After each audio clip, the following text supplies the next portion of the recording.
Well, good morning, damn fam. Today, recording day is Wednesday, August 19th, 2026, and let's have breakfast together. I don't know. How about some breakfast tacos? We called it. Indeed, we did. We have a little bit of an extension, 3 days on the tariffs. So we'll talk about that mostly today. Maybe we'll get into other things, but there's a lot to talk about on this. So maybe that might be our only subject. Who knows? That's why we do the show. We see how it turns out. So grab your favorite bevy, pull up a log, and make yourself comfy. Stay a while because here we go.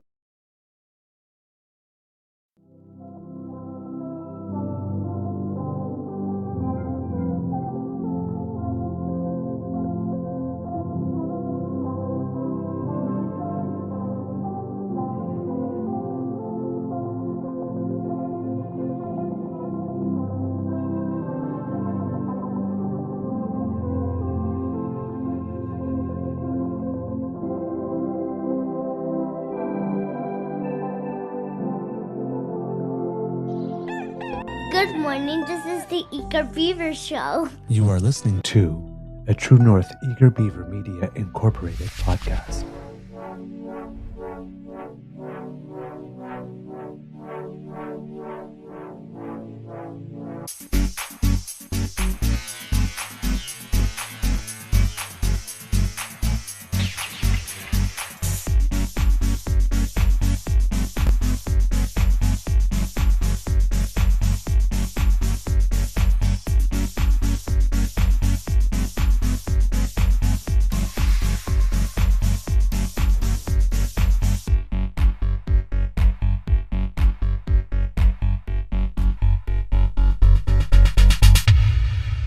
The True North Eager Beaver podcasts are proudly brought to you by our founding sponsors, the Miss V Mysteries from Corvid Moon Publishing, your source for science fiction, fantasy, and cozy mysteries featuring a broad diversity of characters. PsychicTarot.ca, book your tarot reading and unlock your spiritual journey. And the Pepper Master, hot pepper sauces made from farm-fresh ingredients to thrill your taste buds and expand your mind.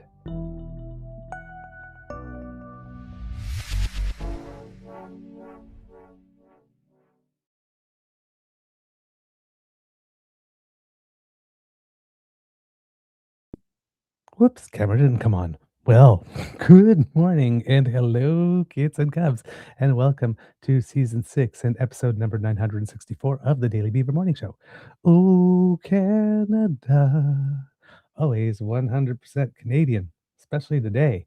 And always beaverific, again, especially today. Let's have a little beaver moisture, shall we? Sociable. Hmm. Because if we are sharing some breakfast tacos, we do need to have a little beaver moistener with which to wash them down.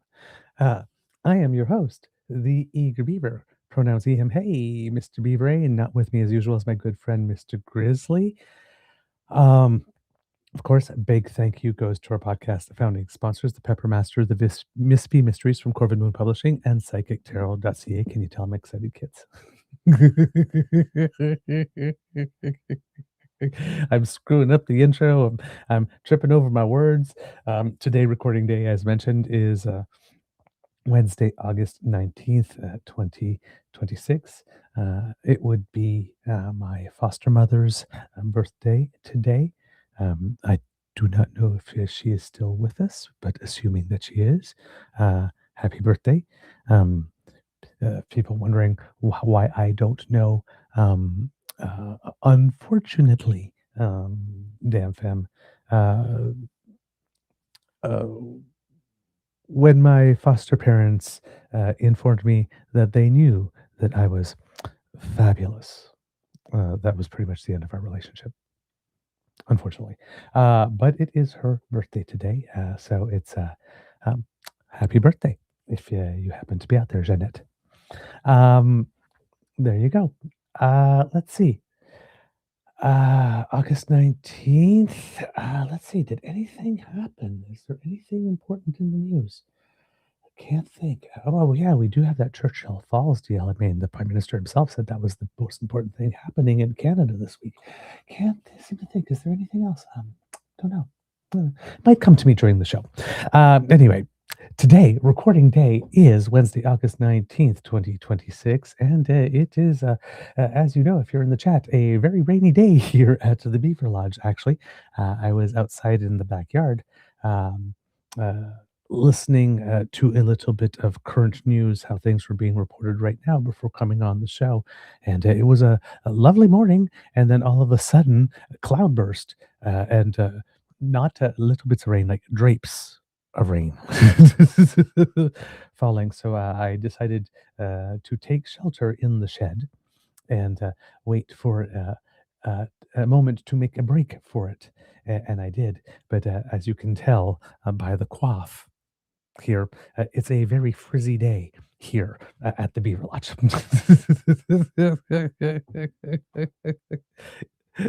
So look how bushy it is. Can you tell it's humid?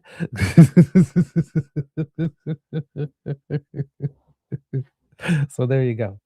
It's a humid day here at the Beaver Lodge. How's your mental health today, damn fam? I'm clearly doing well, despite the fact I'm a little bit scattered and all over the place, but clearly doing well. Had a tennis match yesterday, did not go the way I would have liked. There's this guy at the club who's really, really good. Not among, well, I would, I guess I'd say there are like the really elite, super good. He might not be there yet, but he's very good.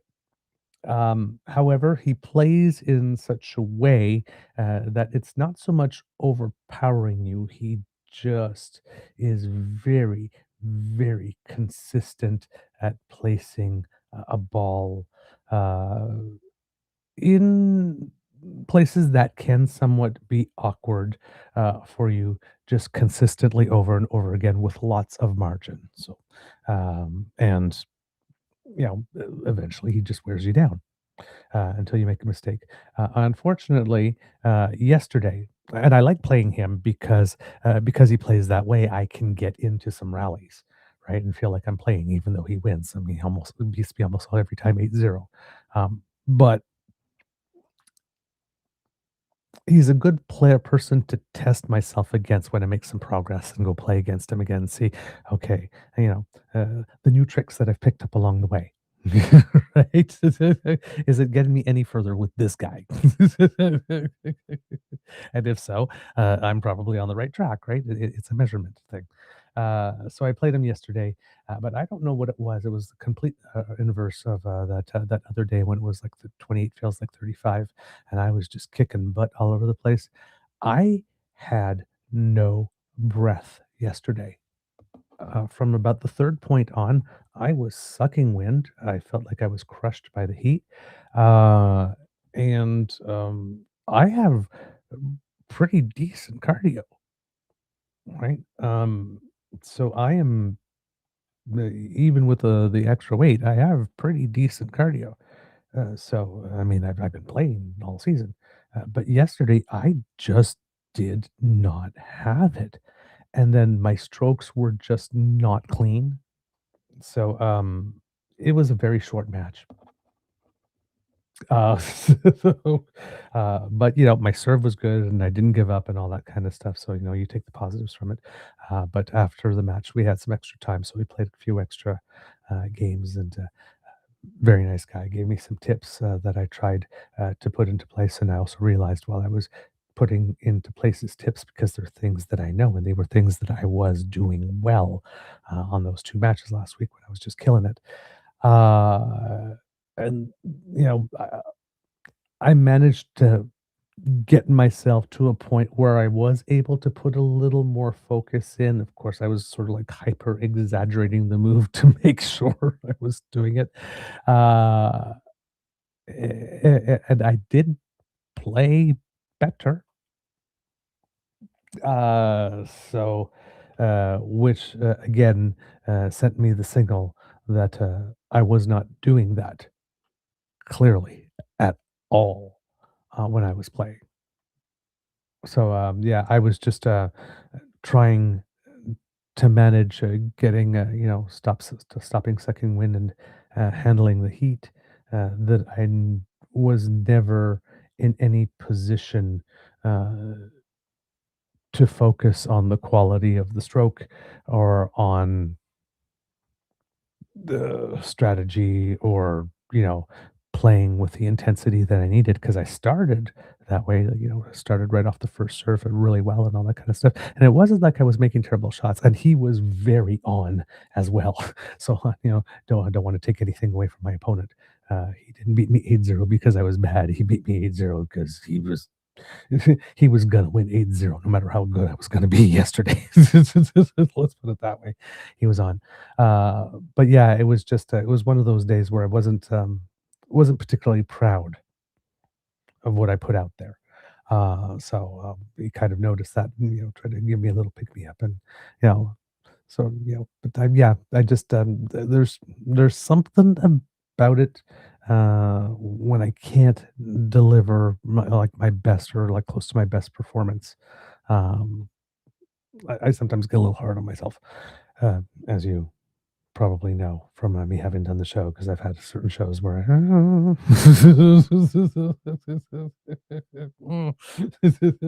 things haven't gone so well. Um, right?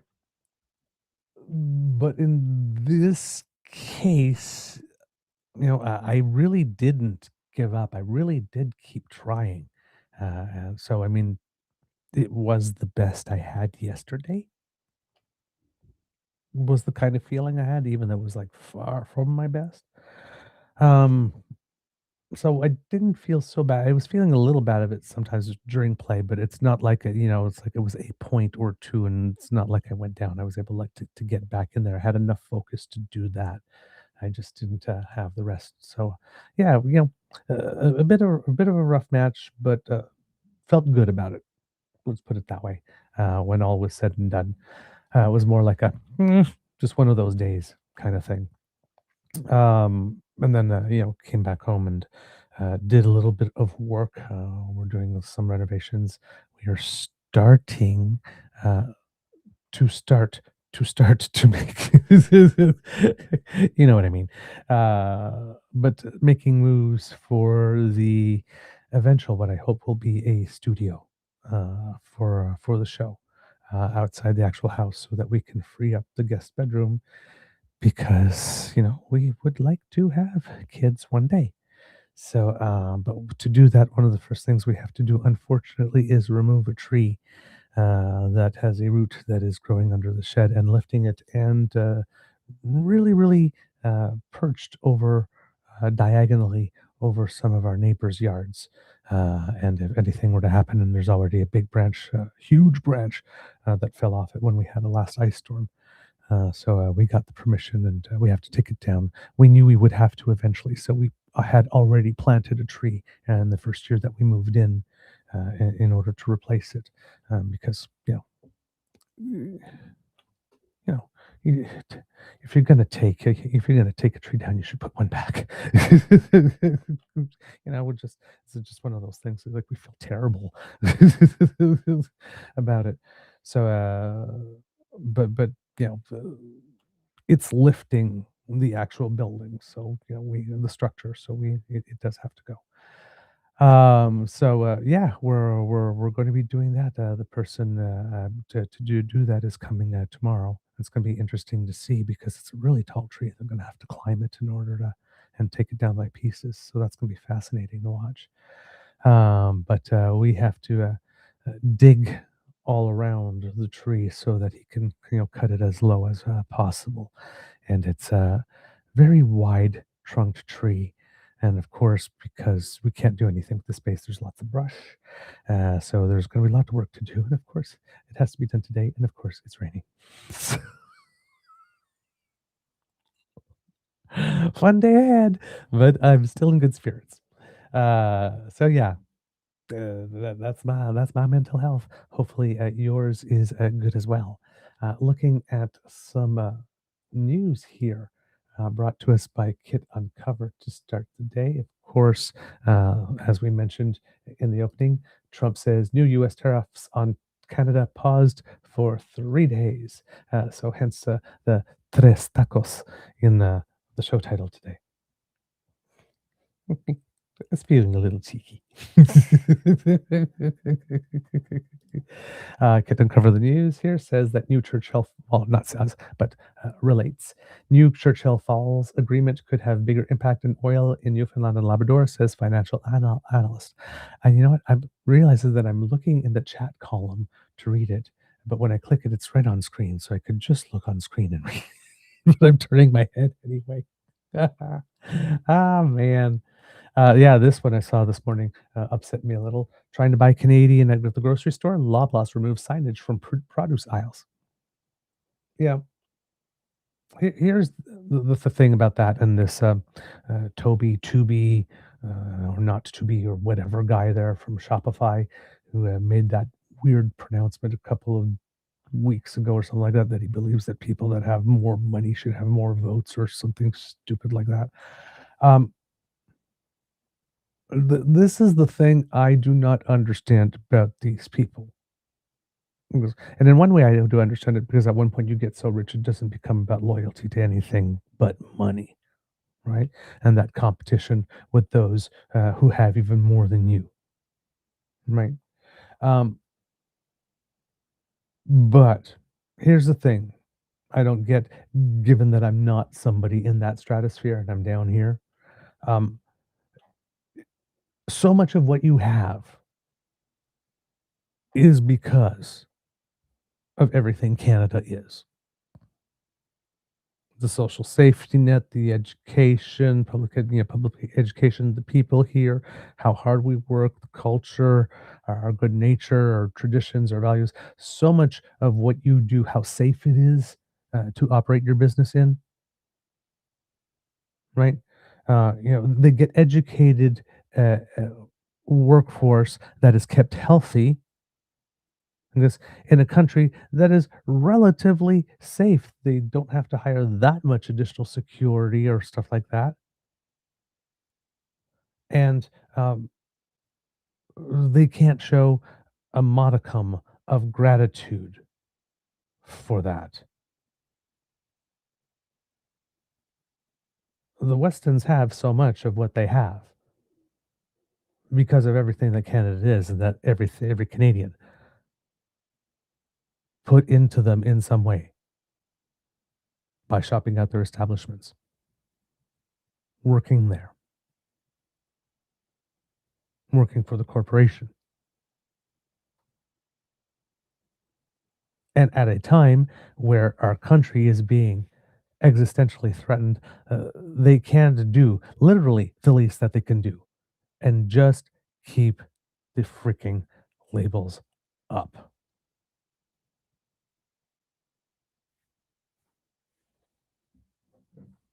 Boycott Loblaws. It's boycott Shopify. We've shown we know how to boycott. We've boycotted in the United States tourism, alcohol, buying cars made in the US, a whole bunch of other things, I'm sure. Maybe we're at the point where we need to expand that to boycotting things, businesses, and products that allegedly, are Canadian, but clearly not on Team Canada.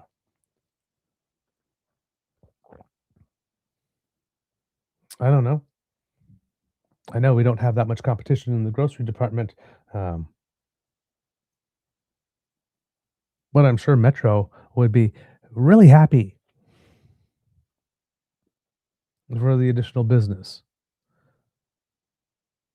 I mean, considering how little cost and effort it takes to actually just label stuff to help Canadians who want to do that, to be able to do that, versus the value of the PR hit you might take from people deciding, you know what, that's it, I'm just not shopping at your establishment anymore, right? Just that's it, done.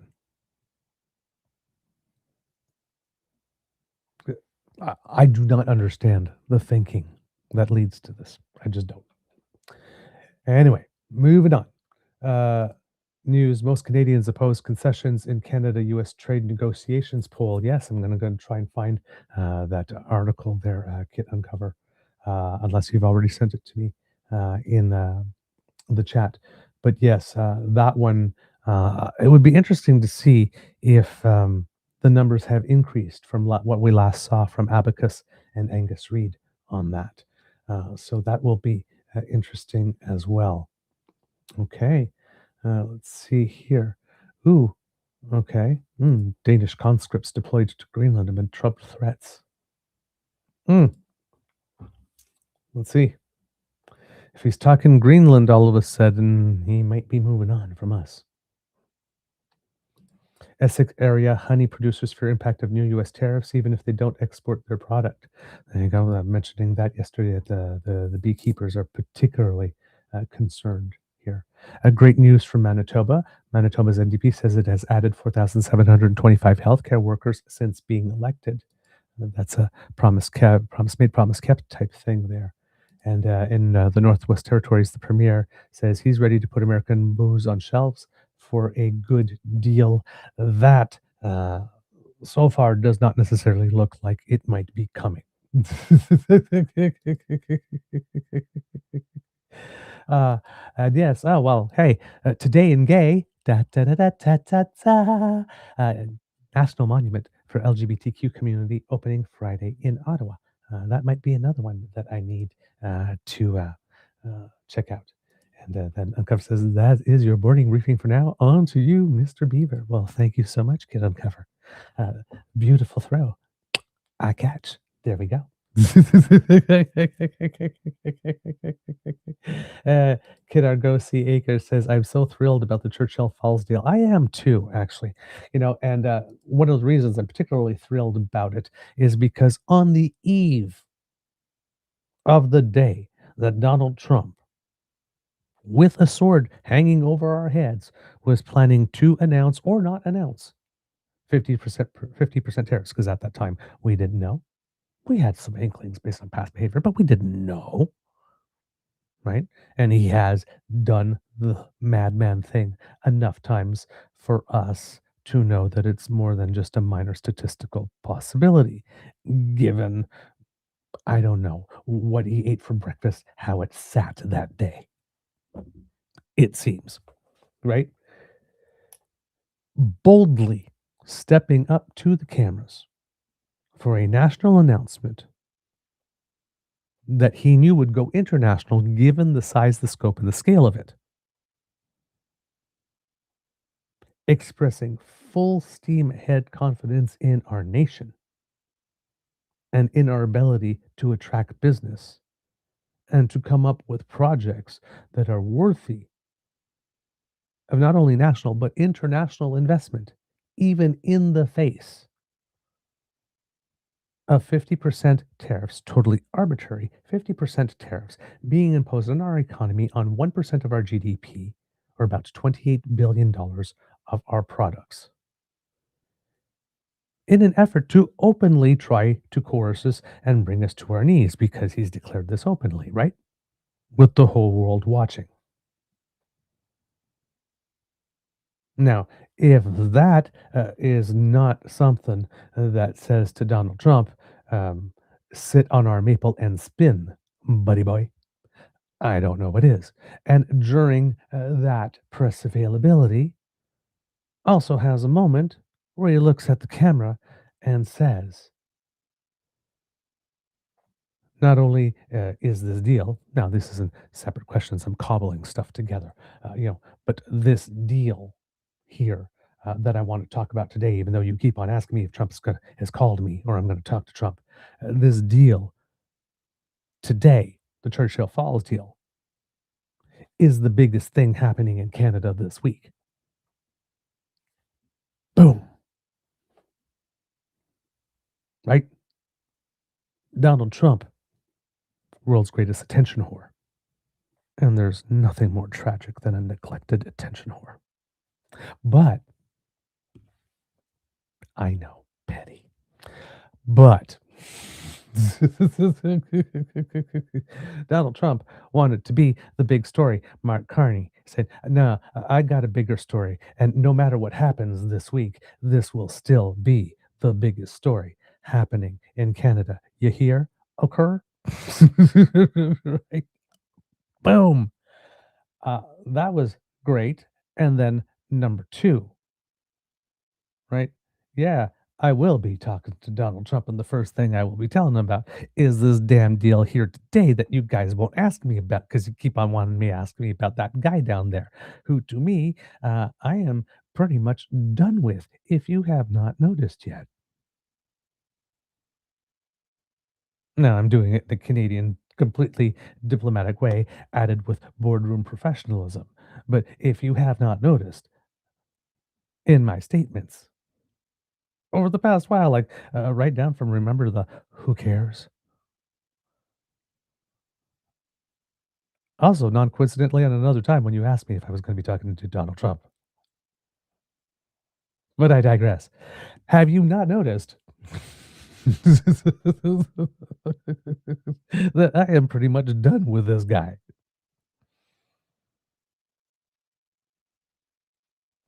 And then throws in, yeah, I will explain this deal because this is the kind of deal that gets the international attention, even that of the President of the United States. And while I explain this deal, we're not scared of you, Father Mucker.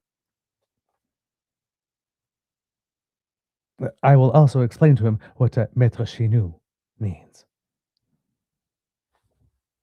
Oh,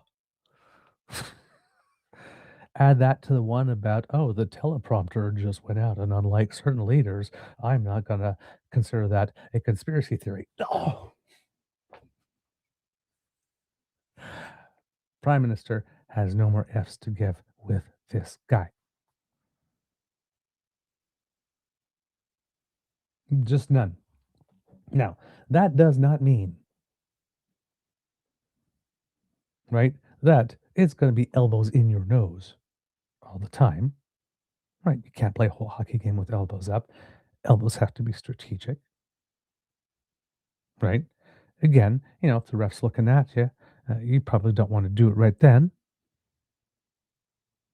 But like I mentioned on a previous show, sometimes, even if the ref is looking, you do cock 'em one. Boom. Just like, just a reminder. We have it in us. Don't push too far, buddy. We don't use it at every turn like you do, but we got them.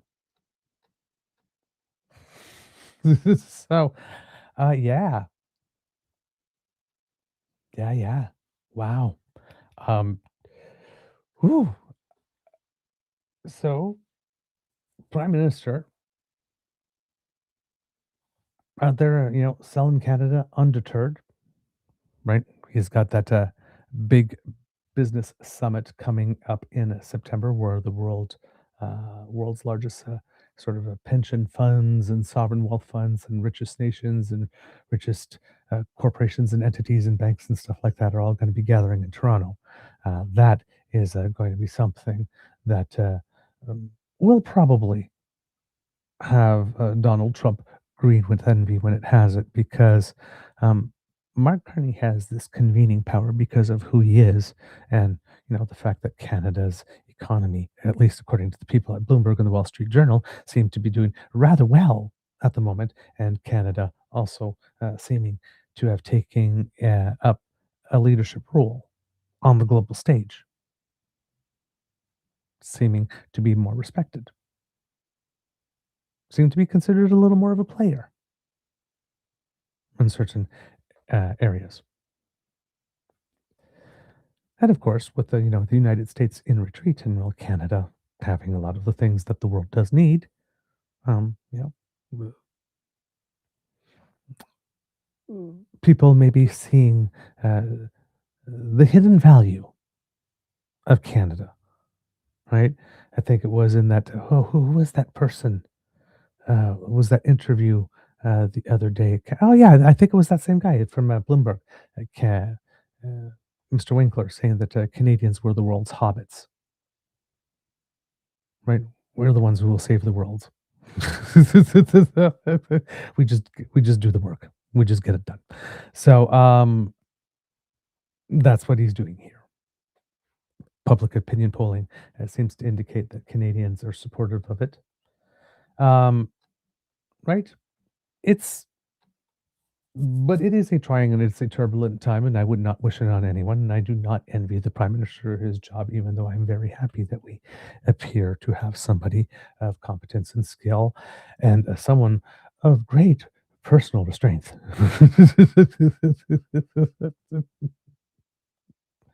When you compare it to the conservative reaction, that's always so emotional and flying off the handle and whatnot, that calm and steady, yeah, whatever. Raise the tariffs, see what happens. Right? That sort of attitude. It's like, yeah, it'll hurt, but we'll be fine. But yeah, raise the tariff, see what happens. See how that works out for you. Walk away from the table. We're good with that. That part must be driving Donald Trump crazy because Donald Trump provokes. He wants the reaction, and he's just not getting a reaction. Right? That's what trolls want. Trolls do X expecting you to react in such a way, right? Yeah, they insult your intelligence. Oh yeah, I could write a book on that, or I've forgotten more about that than you will ever know. Or then they start talking about their credentials. It's like they're making you dance when they do that. They're laughing. Right? You're justifying yourself to a troll. Why? Right? If you just don't engage them, or if you give them an answer right out of left field that there's no way that nothing that they expect and they don't know what to do with it, and then walk away. That's another thing, right? Um, but if they're pushing the button to get reaction X out of you and you give them reaction X, you're giving the candy, you're giving the baby the candy. So that I imagine Mark Carney with a nail file, like unbothered. Just whatever Trump does. You do what you do. We've got our plans. I'm a risk manager. I've got contingency plans. I've got contingency plans for my contingency plans, and I've got contingencies for those because I'm a risk manager. Go ahead, do your worst. Right? And, you know, risk manager, I'm analyzing the risk to me, but I'm also analyzing the risk to you. You're not in any position of power, as we mentioned on the show, right? GDP is not great. Employment is not great. So, and when you don't have a growing economy and you do have low or decreasing unemployment, you are 2/3 of the way to stagflation.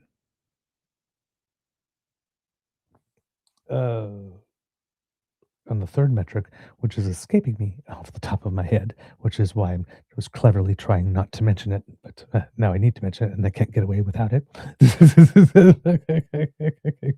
And I just talked about it the other day, but it's escaping me off the top of my head. That metric isn't good either. So, I mean, the United States is basically in a nearing or about or entering or probably is in and hasn't just been called yet period of stagflation. The oil reserves are low. Missiles and stockpiles are extremely depleted. So much so that when it comes to the United States force projecting, it cannot, or other nations that once thought they could be protected by the United States if the worst came to happen, now suddenly feel that that's probably not the case anymore, that the United States no longer has the resources to be able to provide that, and they're making other decisions for themselves for their long term security. Which means that this is not only a situation where people or other nations think that the United States is in this situation temporarily, right? This is a vote of non confidence in the United States by these nations, a non confidence over the long term.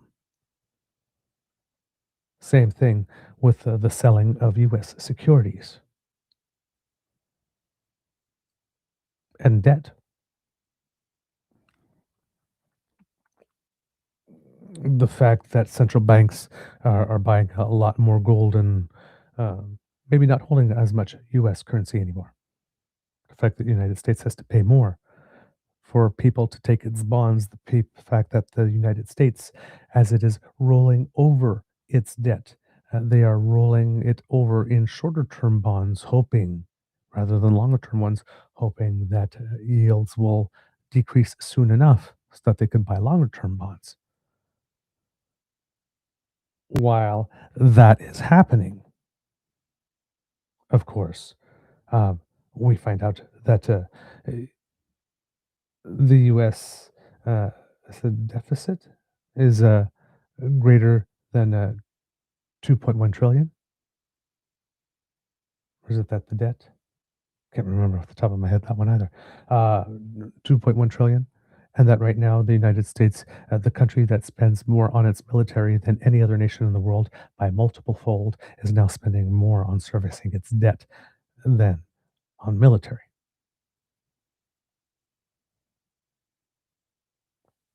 Inflation. That's the third one for stagflation. High inflation, low or decreasing employment, and low economic or negative economic growth. That's that thing that Japan was in for like a couple decades, right? Aging population also doesn't help in that factor when you have these conditions. The United States is in a mess financially, and we happen to have elected the prime minister who's most likely to be aware of that and most likely, as a result, to know where to push, where on the United Statesian body to push in order to make it say, ow.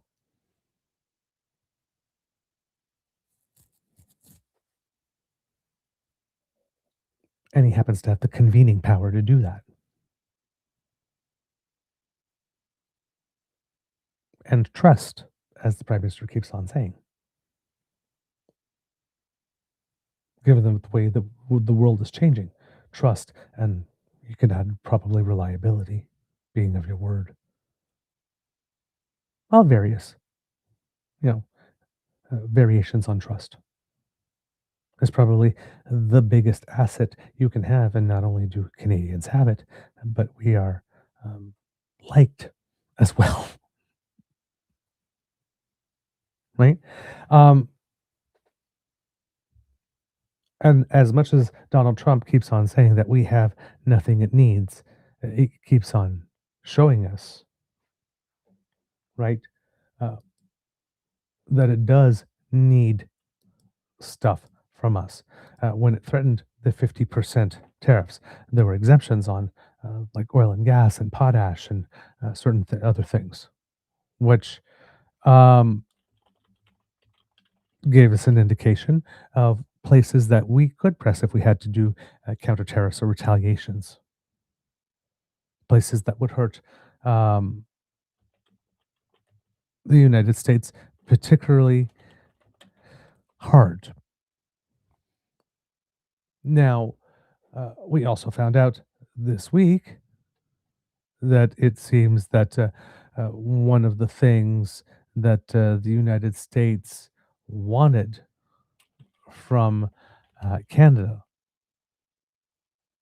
is preferential access to critical minerals and right of re- right of first refusal. I think it is right. Let's see here.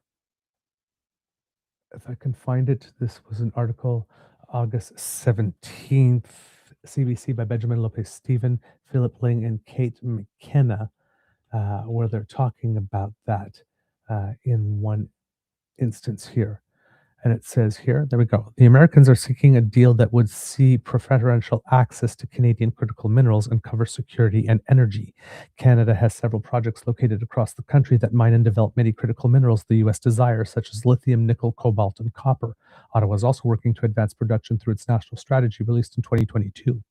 Earlier this month, Trump announced the U.S. government will invest $3 billion in critical minerals and battery projects to increase domestic production and boost national security and industry policy.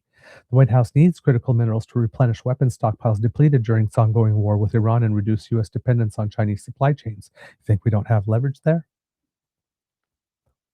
There's also the question of Canada reviewing its F-35 fighter jet purchase from the United States. Carney launched the review in March 2025 in response to diplomatic and trade tensions with the Trump administration.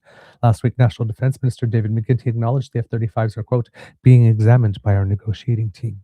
The question of what is part and parcel of that negotiation continues, and I'm hopeful we will come to a successful outcome in due course, he said. Um, so when you have the conservatives saying that we gave away all our leverage, we didn't give away all our leverage. We've got tons of other leverage at a time where the United States is particularly in need because they shot themselves in the foot by going out on this elective war. Had they not chosen an elective war in Iran, we would be in a much different situation negotiating with the United States today, right? If they hadn't affected aluminum, urea, sulfur, helium, not to mention oil and gas that was coming from that region, right? And then all the costs, and depleted their oil reserves, and depleted their missile stockpiles. If none of that would have happened and we were still in this spot with the United States, it would be a completely different situation. But the United States saying Canada didn't have anything it needed before it embarked on this war was silly. Now that it has embarked on this war and has foolishly expended its resources and inventories, we have even more now what it is they need than at the time they started trying to bring us to our knees. Um, so we have some leverage. There's no doubt on that here. Um, With regard to softwood lumber in particular, that's going to be a big sticking point, as we mentioned. According to the sources, Canada is pushing for relief on tariffs the U.S. had slapped on Canadian softwood lumber, but Washington is not interested in discussions on this front. The existing total tariff rate is 45%. I mean, a little over that, I think, if the precise number. That's one of the reasons why, if these additional tariffs came into effect, the effective tariff rate for British Columbia would be about 13%, even though the effective tariff rate for all of Canada would be sorry, not the sorry, forget the second part because I was thinking of effective rate tariff rate for Canada if CUSMA ended completely, which would be just under 6%. But I wasn't comparing the same two things. But even if you compare that, for example, if CUSMA completely ended, the effective tariff rate for all of Canada would be just under 6%. But with these tariffs coming into effect, it would be about 13% on British Columbia specifically. That gives you an idea of how hard British Columbia is being hit right now. And a lot of that is 45% tariffs on softwood lumber, which is just insane. The Canada-US fight over softwood lumber predates the Trump administration by decades and was also a point of concern when former US President Joe Biden was in office. Sources say the Trump administration's view is that softwood issues should be negotiated separately from other sectoral tariffs. Trump's looming 50% tariffs are planned to hit items like charcoal, plywood, wooden doors, wooden fixtures, various lumber products. It's expected to be especially challenging for British Columbia. Ashley Cribb, CEO of Gorman Brothers Lumber Limited in West Kelowna, told CBC's House last week lumber tariffs need to be resolved quickly and that it will be difficult for the company to respond to the additional tariffs. On Friday, BC Premier David Eby said U.S. lumber tariffs need to be addressed and that Ottawa is, quote, well aware they are one of BC's biggest concerns. Um, It says here, Canada is pushing to have Trump administration lower its existing tariffs on steel, aluminium, and copper, which range from 10 to 50%. The aluminium industry in Canada has adapted very well, steel less well, simply because aluminium, given all the distinct advantages that come to Quebec specifically when it comes to producing it, given the abundance of hydroelectricity, it made it much easier for that particular product to shift and find new markets compared to others.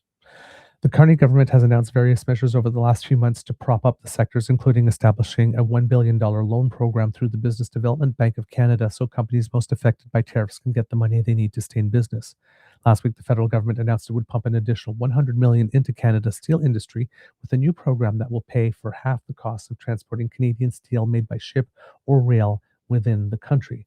The program is slated to operate for 1 year or until the $100 million funding envelope runs dry, with a single producer eligible for a maximum rebate of $50 million.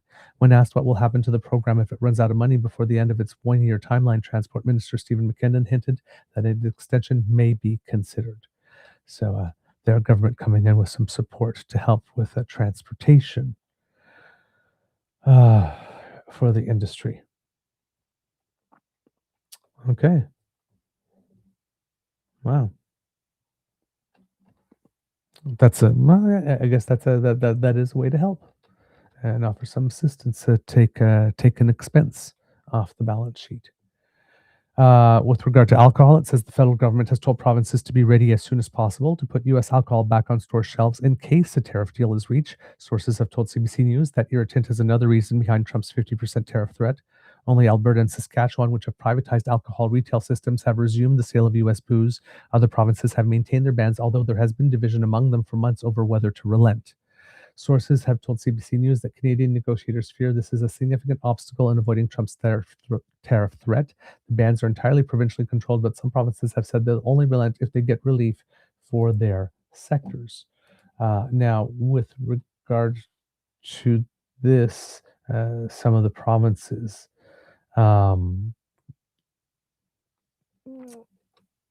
wondering if we should relent here.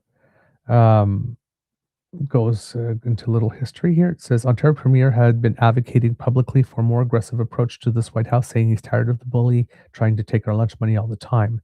Not long after landing in Prince Edward Island, Ford resurrected his suggestion Canada cut off energy supplies to its southern neighbor. Okay, that has nothing to do with the booze. So let's see if I can find that here. There we go. There's also some division on what to do with the U.S. alcohol boycotts that were put into place after Trump's previous round of tariffs on things like the auto sector, steel, and aluminium. Only in Alberta and Saskatchewan, which both have privatized alcohol retail sales, still offer U.S. booze. The widespread rejection of American alcohol became an irritant for the White House, as U.S. exports of wine, beer, and spirits to Canada have plummeted, making them a leverage point in the ongoing trade negotiations. Carney said it's on provinces to decide to restock or not. Quote, the decision to change that first and foremost will be taken by the provinces themselves, each individually, and should only be taken, in my view, as part of an overall agreement. And that's what we'll work to accomplish. Earlier in the day, Mo said he expected the federal government to at some point ask the provinces to relent, but that ask should come from the federal government. They're at the negotiating table. They'll know the sensitivities. That's what Mo said. Amy said there's not a chance in hell the U.S. alcohol is going back on the shelf in his province. The one way to embolden a bully is to capitulate, and I don't think we should embolden Mr. Trump, who clearly is a bully, he said. So yeah, there you go. I guess they said many premiers.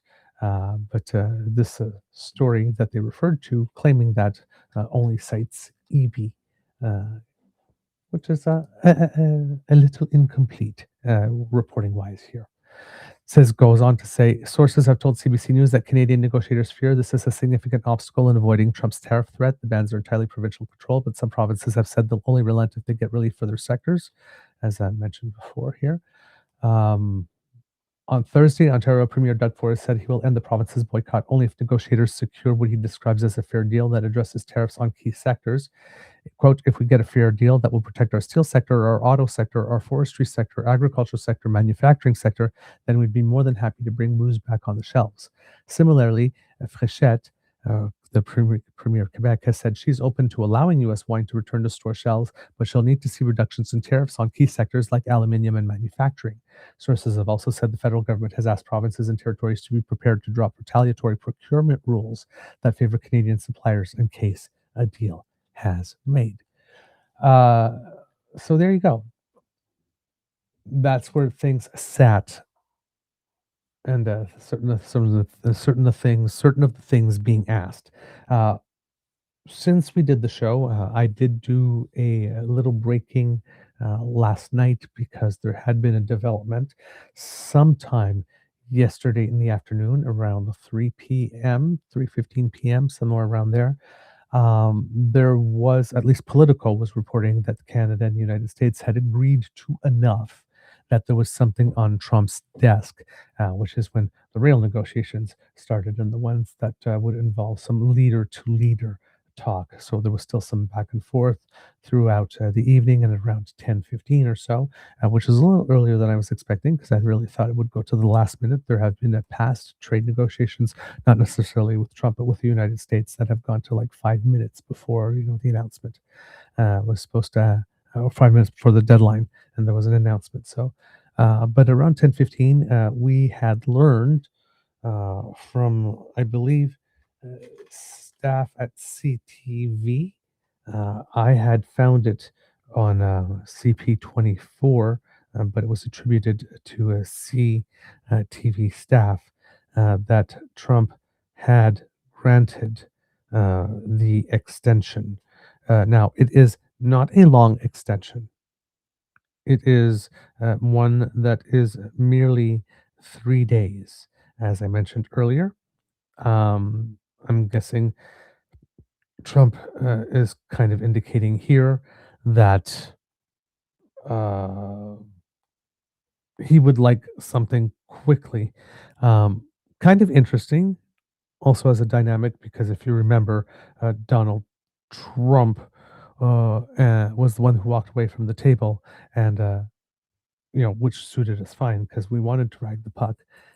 They were inadvertently helping us, and then it seems that they got upset that they were ragging the puck. At least that's what I'm hearing, and this was done to bring us back to the table, which is really weird because all we really needed was for them to say, "Okay, listen, we really need you to come back to the table." We would have said, "Fine," because they weren't really doing anything to get us back to the table. They were basically telling us, well, let's negotiate it on the things that are of interest to us first, and you give us everything we want there, and then maybe we'll discuss some of the things that are of interest to you, which was a non-starter.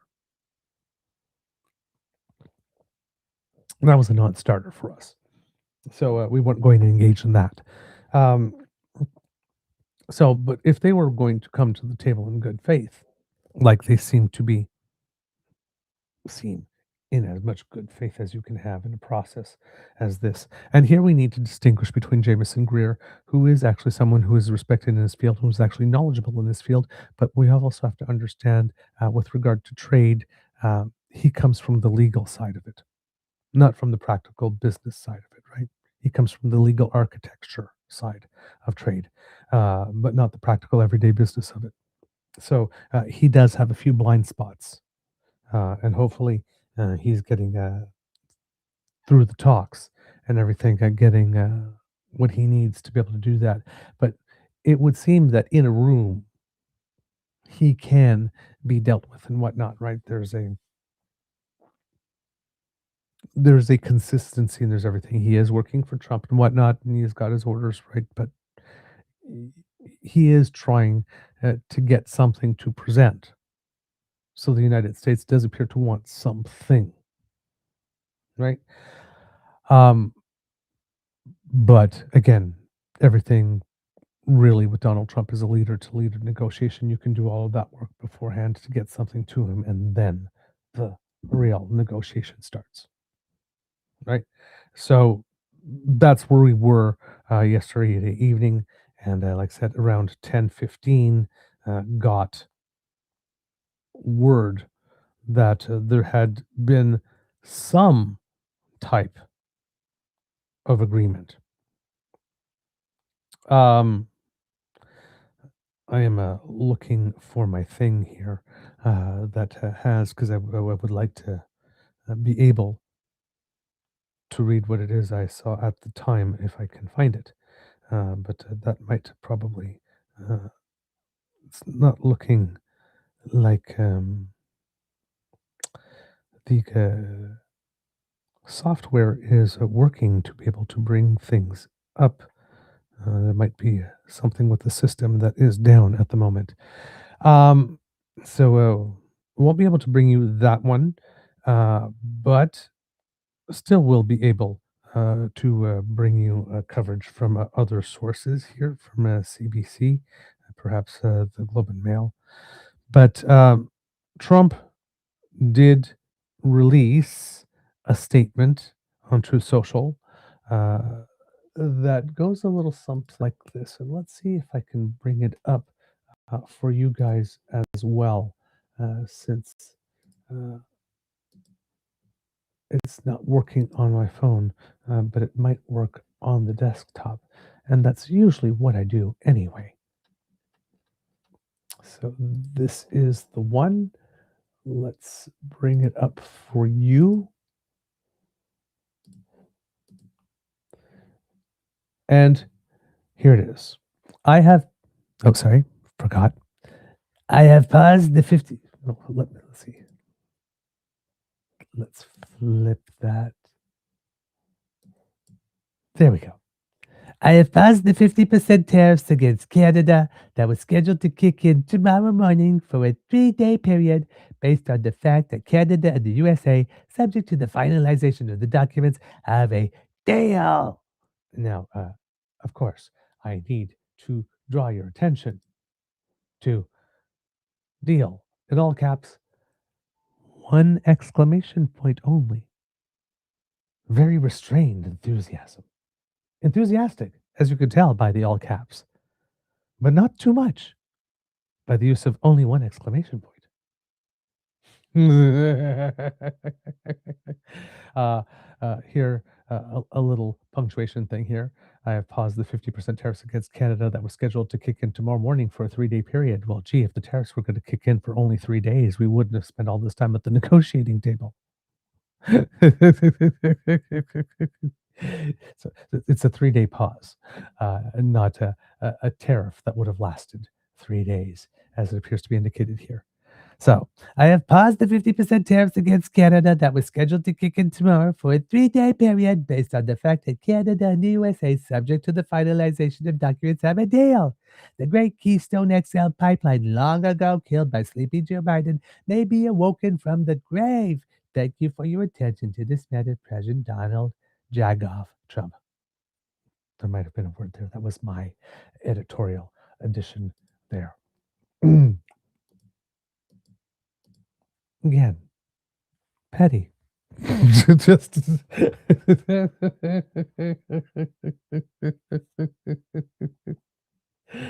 oh man. Wow. Um so yeah. Now interestingly enough, uh Kit Uncover today posted a little something. I usually don't do this, but um I might be gloating a little bit today. So this is a flashback to maybe about a week ago when it was, I believe it was the 1 week to taco episode that this came from, if I'm not mistaken. And at the time, I can't believe I'm doing this. It's so weird. It's so weird to refer to oneself like this way. But okay, well, people seem to do it all the time. So let's see. Um, this was, I think, me about a week ago. Plus, Donald Trump is wildly known for being the person that keeps on and keeps on and keeps on extending deadlines. What are the odds that somewhere along, I don't know, let's say, um, between let's see, this deadline is August 19th. What are the odds that sometime between August, I don't know, 15th and 19th, Donald Trump says something like, the negotiations are going really great. The Canadians want a deal really, really, really badly. They're begging for one. So, because of that, I am not going to bomb Iran. I mean, I'm not going to um, impose those 50% tariffs just yet. Got to see where this goes,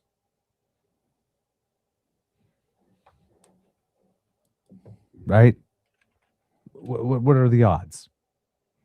We know that's in his repertoire, right? We do know that's in his repertoire. Oh man, sometimes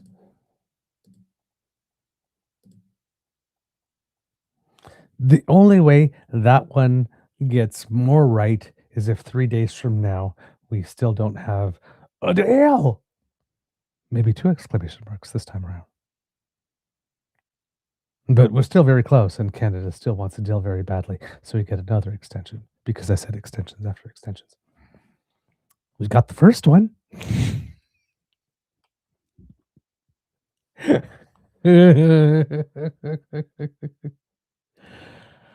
Oh man, Kid Bucky here. Prime Minister Mark Carney was clear even during the election that there would be tough times coming that would test Canada's economic sovereignty. Yes, he did. He did. Not enough.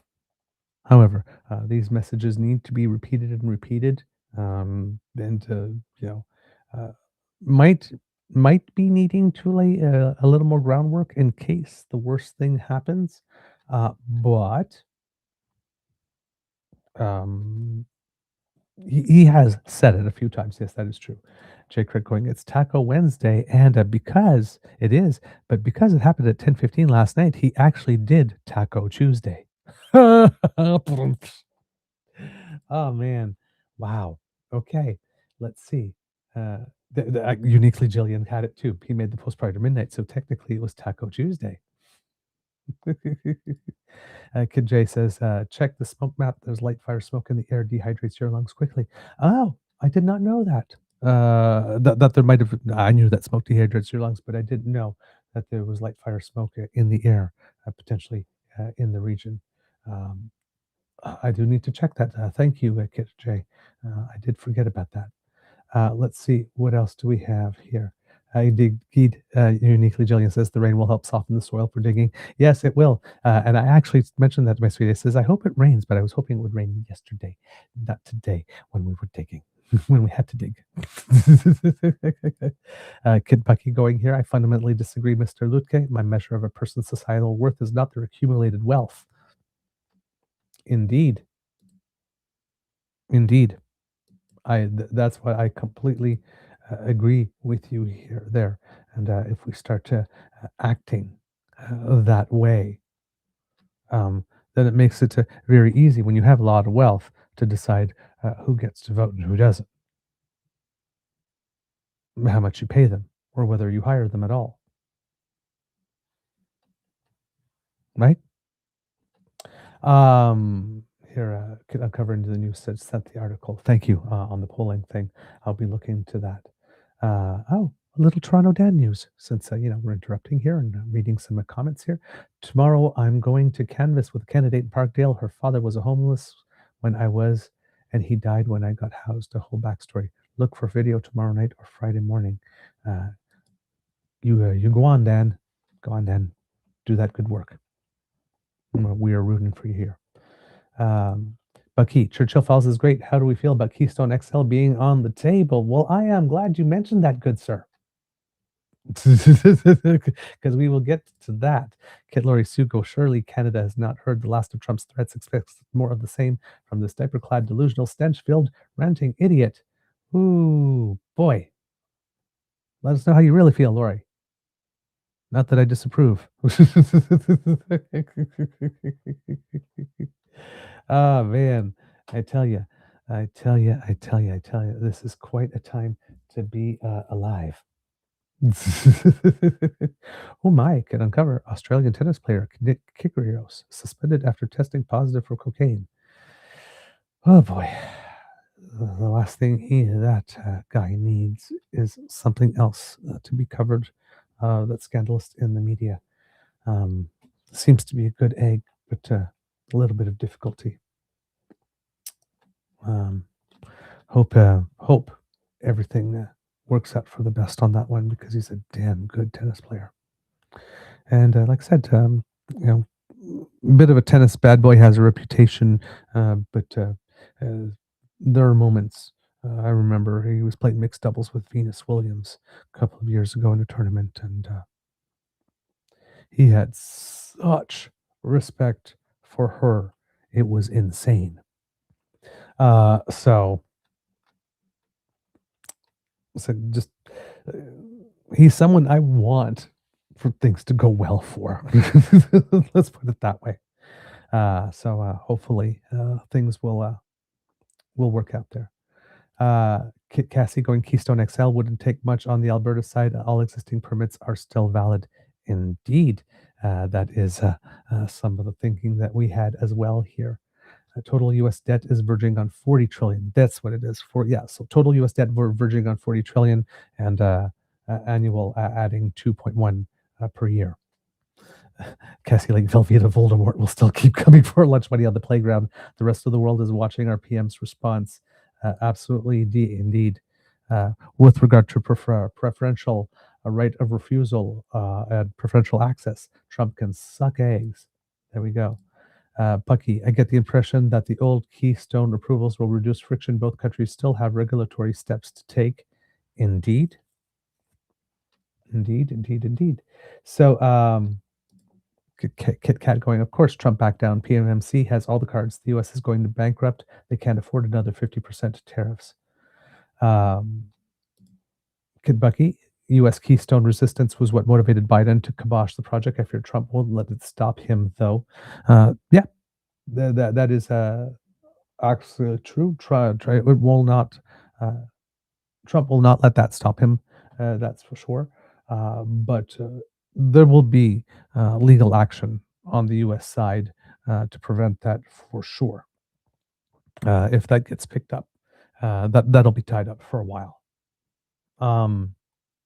I would guess here. Let's see, what else do we have?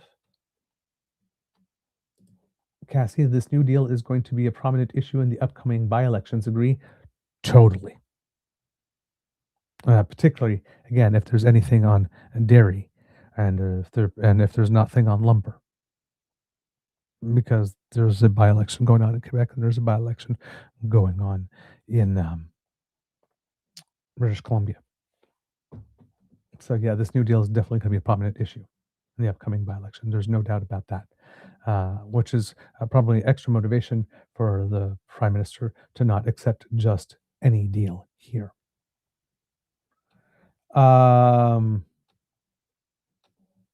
Bucky goes, I'd be curious to see how a consumer-led alcohol boycott goes. Though I don't drink, I only buy domestic cannabis products. I'm confident most consumers would do the same for alcohol. Same thing. I'm guessing that there would be, like, a sliver that, just really misses their Jack Daniels, and, might just buy that and not buy anything else. Or somebody might really miss their Beringer wine, for example, and may buy just that and nothing else. There might be a couple of slivers of the population that do that, but I think for the most part, most people won't do it. And of course, in the meantime, a lot of people have discovered some products, local products, that they like better. I just saw an interview on the news today, and Nova Scotia, the Nova Scotia wines sales are up 11%. Nova Scotia wines are damn good. I'm just gonna say. So I've enjoyed uh, at least my fair share. I will say. So yeah, people have have developed new habits and new tastes, and they've had time to lock them in. So that might be consumer-led boycott may not be as difficult now, given the amount of time that has passed to maintain, and than it would have been had things resolved quickly. And let's say the alcohol thing had lasted 2 or 3 months. And that was it. Kit Kat going, let's be honest, no one knows what's going on in those meetings. Media is just speculating. I think we will still walk. You can't make a deal with Trump. He will just change his mind the next day. Possibly. That's quite possibly. The true. Cassie, I thought the Quebec Premier held her own yesterday in the presser, pointing out that BQ said they would cancel Churchill Falls, costing 10,000 jobs. Savvy, indeed, because she's got an election coming too. Katavi G goes, it's usually 2 weeks, not 3 days. Exactly. That was something I made in a prediction. It wasn't in that clip. I said, oh, what's he suspends it. Oh, let's say, oh, I don't know, maybe 2 weeks.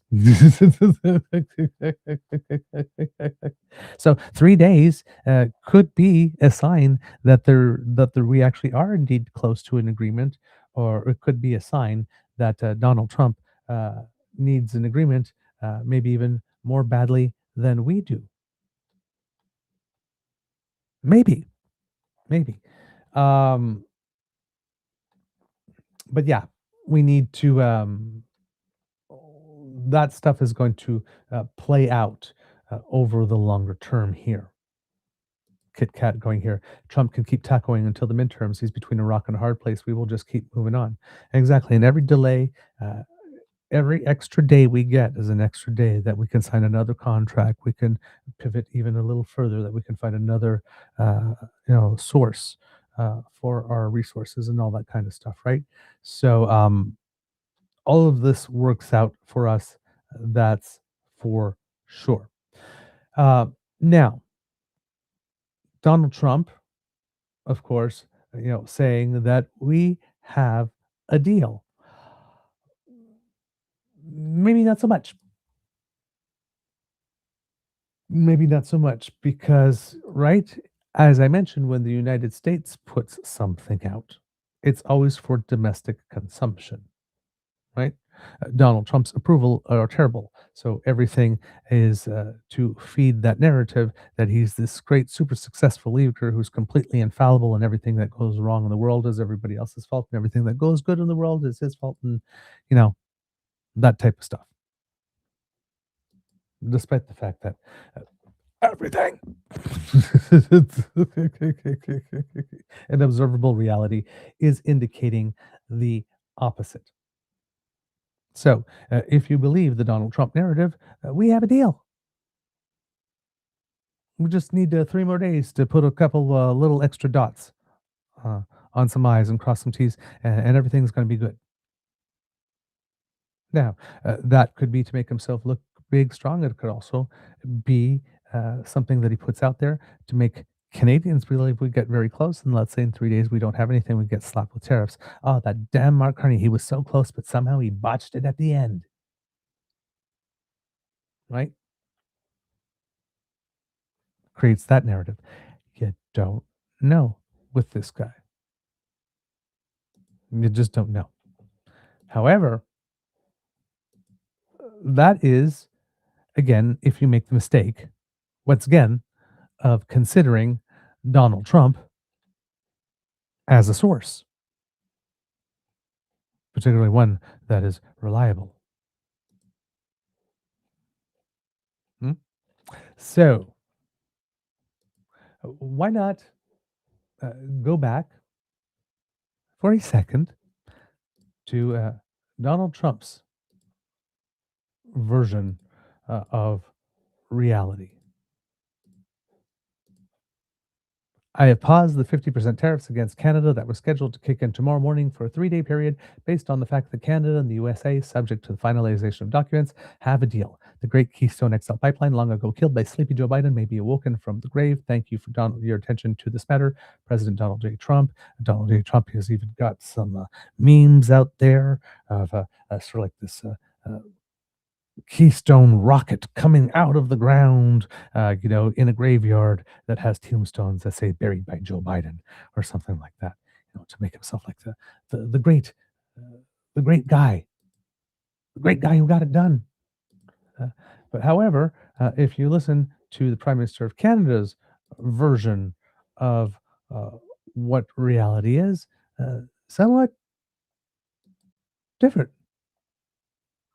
Over the last number of weeks, Canada has engaged in intensive discussions with the United States to address outstanding trade issues and deliver greater certainty and real benefits for Canadian businesses, workers, families, and farmers and families. Substantial progress has been made, although there is important work still to be done. As this work is ongoing, the United States has agreed to postpone the implementation of its 50% tariff on a range of Canadian goods under Section 338 of the U.S. Tariff Act of 1930 until the end of day August 21. While we continue this work, Canada remains focused on building a stronger, more independent, and more competitive economy at home. The Right Honourable Mark Carney, Prime Minister of Canada.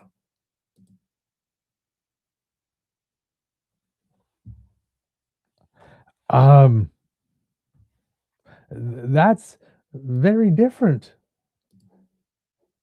Way more calm than subject to the finalization of documents. We have a deal.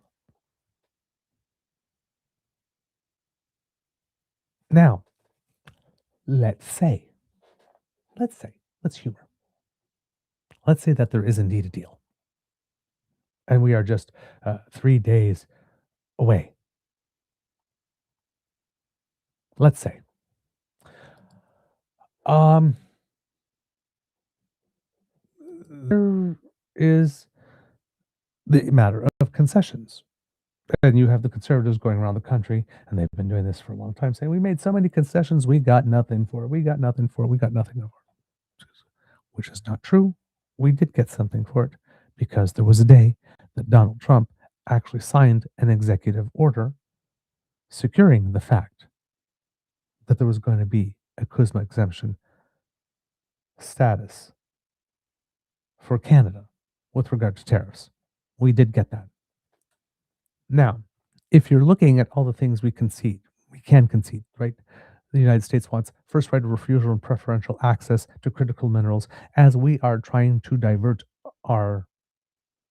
diversify our export markets, and we're not particularly all that into selling as many critical minerals to the United States as possible, given that it has designs on annexing us currently. Imagine that. It's like we possibly we're not all that thrilled about selling to a country that wants to annihilate us things that they can use to annihilate us. Shocker. So right, that is not gonna happen. We've given the United States first right of refusal on oil in the original NAFTA. Right? They had that clause that if we produce 10%, if United States got 80% of our oil and we produced 10% more oil, that the United States got 80% of that 10% more that we produced. We got rid of that, and that helped us. In the last negotiation, it's something that the United States let go of. I do not know why, but they did, and thank goodness, because that allowed Trans Mountain to be able to export even more to Asia and to other markets. And it creates a theoretical basis for another pipeline out west if you want to send less to the United States and more elsewhere and get more for it, if we can find more markets for that, of course, assuming the demand is there, which is a whole other debate, whether or not the demand will be there when these things become operational. Um, but if we are looking uh, at that, um, it's something. How we put it? There are things like critical minerals that if we do that, we lock ourselves into. We agree to the premise, right? We agree to the premise, and it could be a faulty premise that Canada and the United States are two countries currently, based on our relationship, that should be supporting each other and have intrinsic, implicit trust in each other, such that we would give them preferential access to critical minerals and first right of refusal. We're that close, we're that tight, and we have that much trust in each other. We don't. We don't, right? Uh, 15 years ago, you would have said that. Yeah, we would all been, the debate would have been jump right in both feet. Why wouldn't we? Uh, well, now we know why we wouldn't. Right? That's what we've been learning over the last 10 years. So why we wouldn't. So that is not going to happen. Supply management. There may be certain ways to allow more dairy products in a certain way that doesn't affect specifically supply management, maybe. But whatever we do on that, it is going to be interpreted by the Bloc Québécois, the Parti Québécois, as some type of affront to it. Uh, there's no doubt about that. But we really can't go full bore there. Uh, there's the Prime Minister can't afford to lose base Quebec, right? And also makes it very, very awkward to be competing in a by-election in Chicoutimi-Le with a candidate who used to be president of the Quebec Dairy Council or something like that, if you're doing that when that happens. So the hand is pretty much tied there. However, there are concessions that we can and that we have given. That conservatives seem to be painting as us giving away the store for nothing, when they're really not. The first one is the digital uh, services tax. Now, this is something, as I mentioned before in previous shows, that we were pursuing jointly with Europe. Europe decided it wanted to go a little more slowly. We decided to go full steam ahead and we established it. The United States did not like it. As, and at one point, it left as a concession just before it was going to it was going to take place. Yes, we lost some revenue, but over the course and compared to the overall size of a trade deal, it really wasn't a lot. And because this is something that Europe was pursuing on its own, and we were developing closer ties with Europe, something that we could probably come back at from another angle, but this time with 26 or 27 of our closest friends behind us. So it wasn't really that big a concession.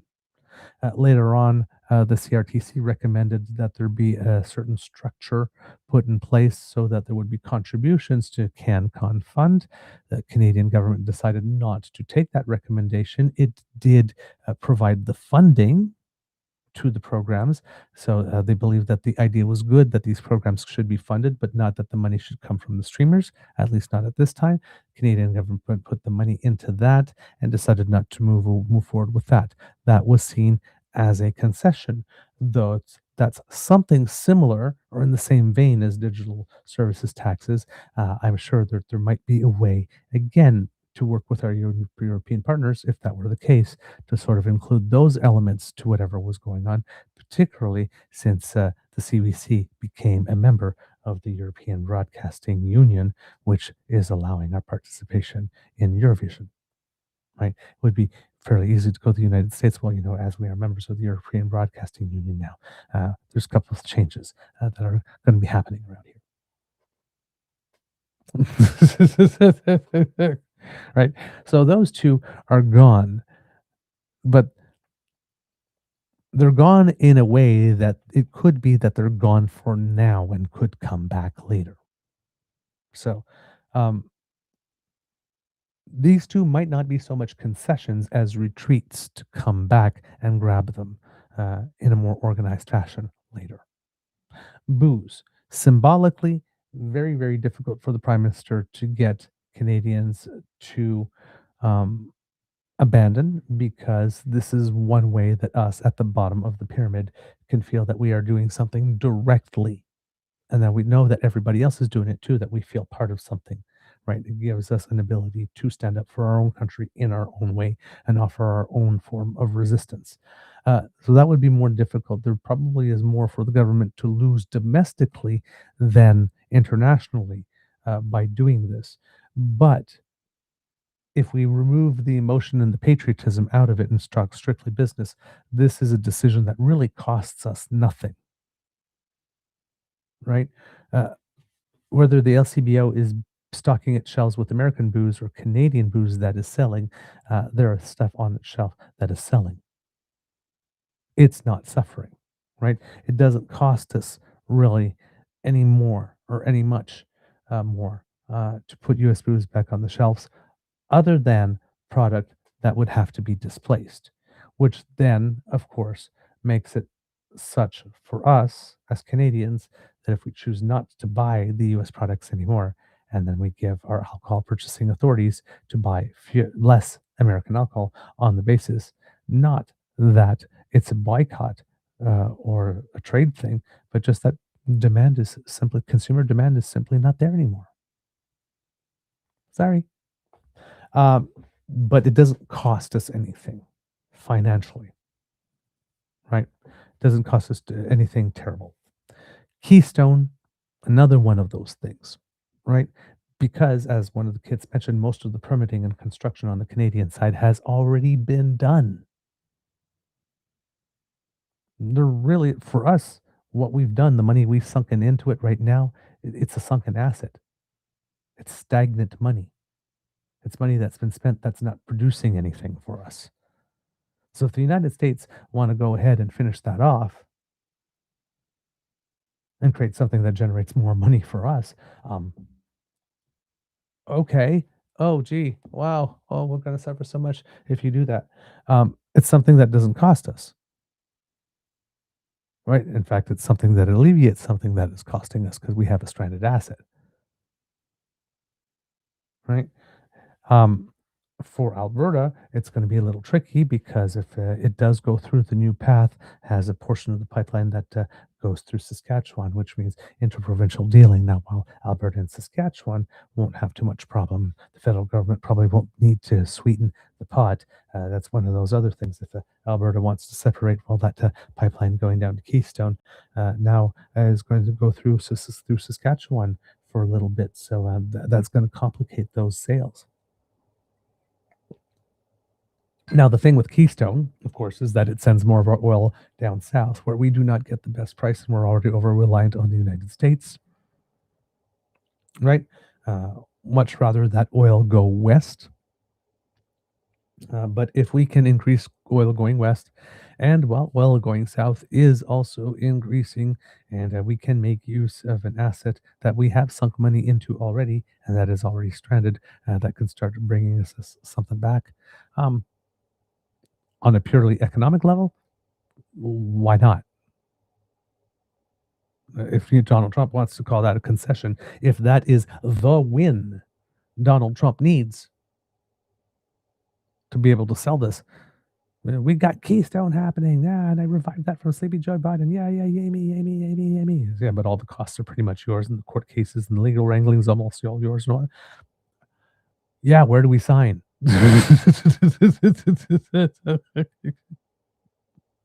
that's that's not a bad deal for us. Not a great deal for Mother Nature. Not a bad deal for us in the current moment. And then you need to sign on to that Golden Dome. Yeah, that thing that will never happen. That's already obsolete before they spend a cent. Because as we mentioned on our show, brought to you information brought to us from Belle of the Ranch, indicating that all that money going into that, what it could do at the most is intercept 10 ICBMs at one time. Uh, Russia has some ships that can carry 25 or 26 of them at once. They send two of those ships, they can overwhelm the system right there. It's useless. It's already obsolete. It's never going to happen. It costs us absolutely nothing to say that we're going to agree to do stuff with the Golden Dome. It's not going to happen.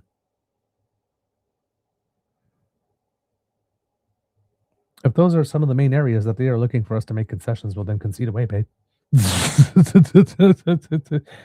Donald Trump is going to stand in front of Mike and say that he won. Let him say that. Now, the problem again is that Donald Trump is always listening, and so is his team. So we can't Our prime minister, again, has hands tied behind his back, can't go around and tell people, well, he didn't win because he didn't really get anything. It's sort of like that bridge deal where he claimed he got this big deal, but it's really a maximum of $21 million a year. And the way that they structured this deal is so terrible. We had so much additional cost that it'll probably never reach anything that has any profit to put in that fund anyway for the first 15 years. So just like let him crow, that's fine. But if you say that out loud, then he hears it and then he gets mad. But because we can't say it out loud, as I mentioned before, then the conservatives consider Donald Trump a source, take it and run with it. And we essentially have to take the hits. So, yeah. But again, if what Prime Minister said during the election campaign that he's not here to be a big person but to do big things, then that shouldn't matter. Then, but the conservatives are going to do that, and you just do the right thing anyway. So yeah, interesting moves. When I mentioned Kits and Cubs as well, the three things that the United States has that are creating a situation of stagflation, which is very dangerous. Low job employment growth or negative growth, and we saw 23,000, I think, jobs lost in the previous month and in the last month, and the two previous months haven't been downgraded downwards.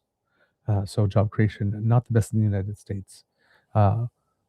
Slow GDP growth, which we saw with what came in the first quarter annualized would come to 1.5%, and of that 1.5%, most of it is AI generated plays. The actual economy without AI only is growing at an annualized rate of about like 0.6% or something. Not necessarily the case in Canada.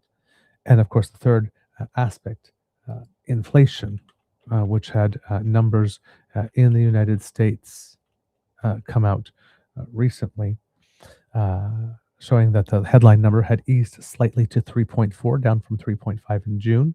However, gasoline and energy, as is the case in Canada, surged significantly, with gas prices hitting national averages over $4 per gallon due to geopolitical supply pressures. Groceries, fruit and vegetables rose 5.1%. Cereal, bakery items increased 2.7%, though specific items like eggs and bacon saw relief. Core inflation stood at a 12-month rate of 2.5% in July, excluding volatile food and energy components. 3.4%, down from 3.5%. Definitely outside the 1 to 3% broad target there. Now, if you look at Canada, because we just had our numbers come out, Canada's inflation rate rose rather than go down. It rose to 3%. It rose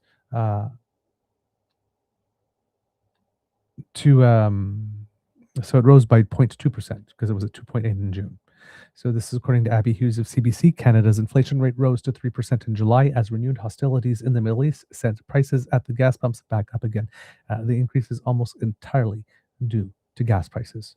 According to New Statistics Canada data, the price of gas grew more quickly in July at 25.7% on a yearly basis compared to June, when gas prices grew at a rate of 20.5%. The blockade in the Strait of Hormuz and partial closure of shipping routes in the Red Sea were to blame for the pressure on energy prices, the data agency said. A month before, peace talks brought a brief stop to the fighting in the Middle East, which helped cool prices. So let's try that again. A month before, peace talks brought a brief stop to the fighting in the Middle East, which helped cool gas prices and contributed to an ease in inflation to 2.8% in June. The 3% figure is just above what economists had been predicting heading into Monday's release. Most economists had expected inflation would rise just a tick to 2.9%. Costs for travel tours also spiked in July, according to Statistics Canada, which with pricier hotels and flights to U.S. destinations amid the FIFA World Cup contributing to the increase. Higher jet fuel costs also put upward pressure on air transportation prices, which rose 12% year over year in July compared to 9.6% in June. Some of that upward pressure will be short-lived, wrote BMO senior economist Robert Kavchich. In a note to investors, as the World Cup is behind us and gas prices have come down slightly so far in August. Prices for food, on the other hand, have helped offset cost pressures elsewhere. Inflation for food brought from stores cooled to 3.1% in July on a year-over-year basis, down from 3.9% in the previous month. Notably absent from all social media is Pierre Poilievre giving great credit to the Carney government for decreasing food inflation by 0.8% in just 1 month.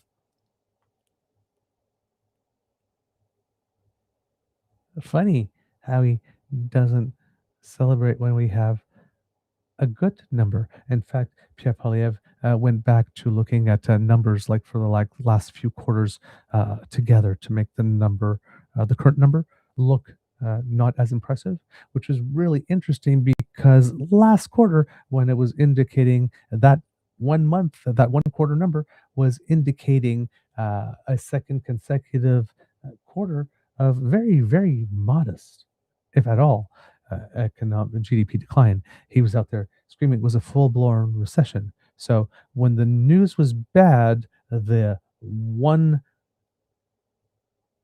unit data point was enough. But now that the number's good, you got to go back in time to get a lot of bad ones to diminish the current one. Instead of just celebrating the fact that something good happened last month. A leader who categorically refuses to celebrate or acknowledge any success or achievement the country makes is a leader that is probably not fit for the position of authority they seek over others. Just saying. Slower growth for fresh vegetables, chicken, and cereal products drove the deceleration. Inflation for fresh fruit, meanwhile, accelerated to 6.1% as costs for berries and melons especially soared.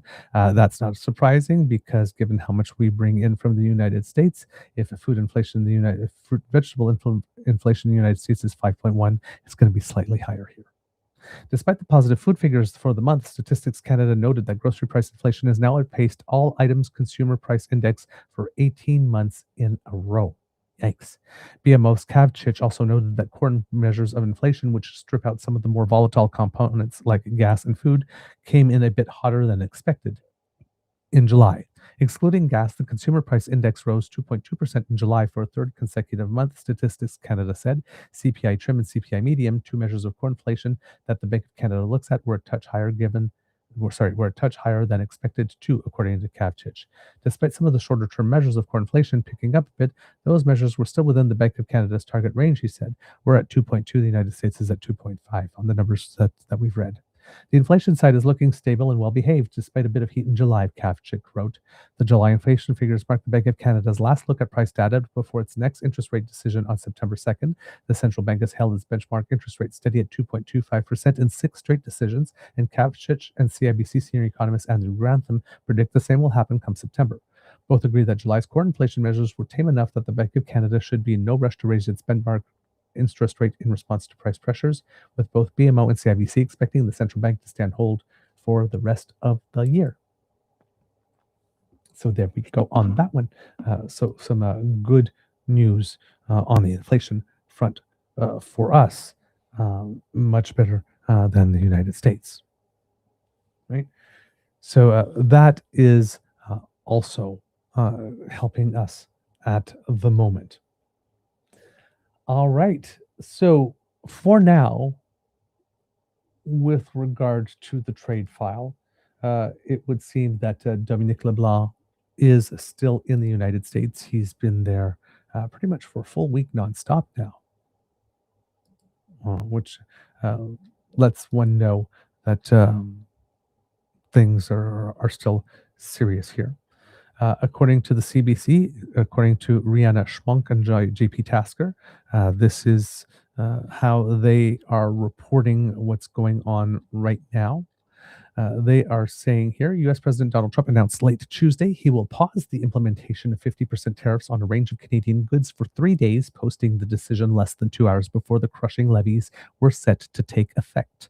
In an initial online post, the president said he delayed the levies based on the fact that Canada and the USA, subject to the finalization of documents, have a deal.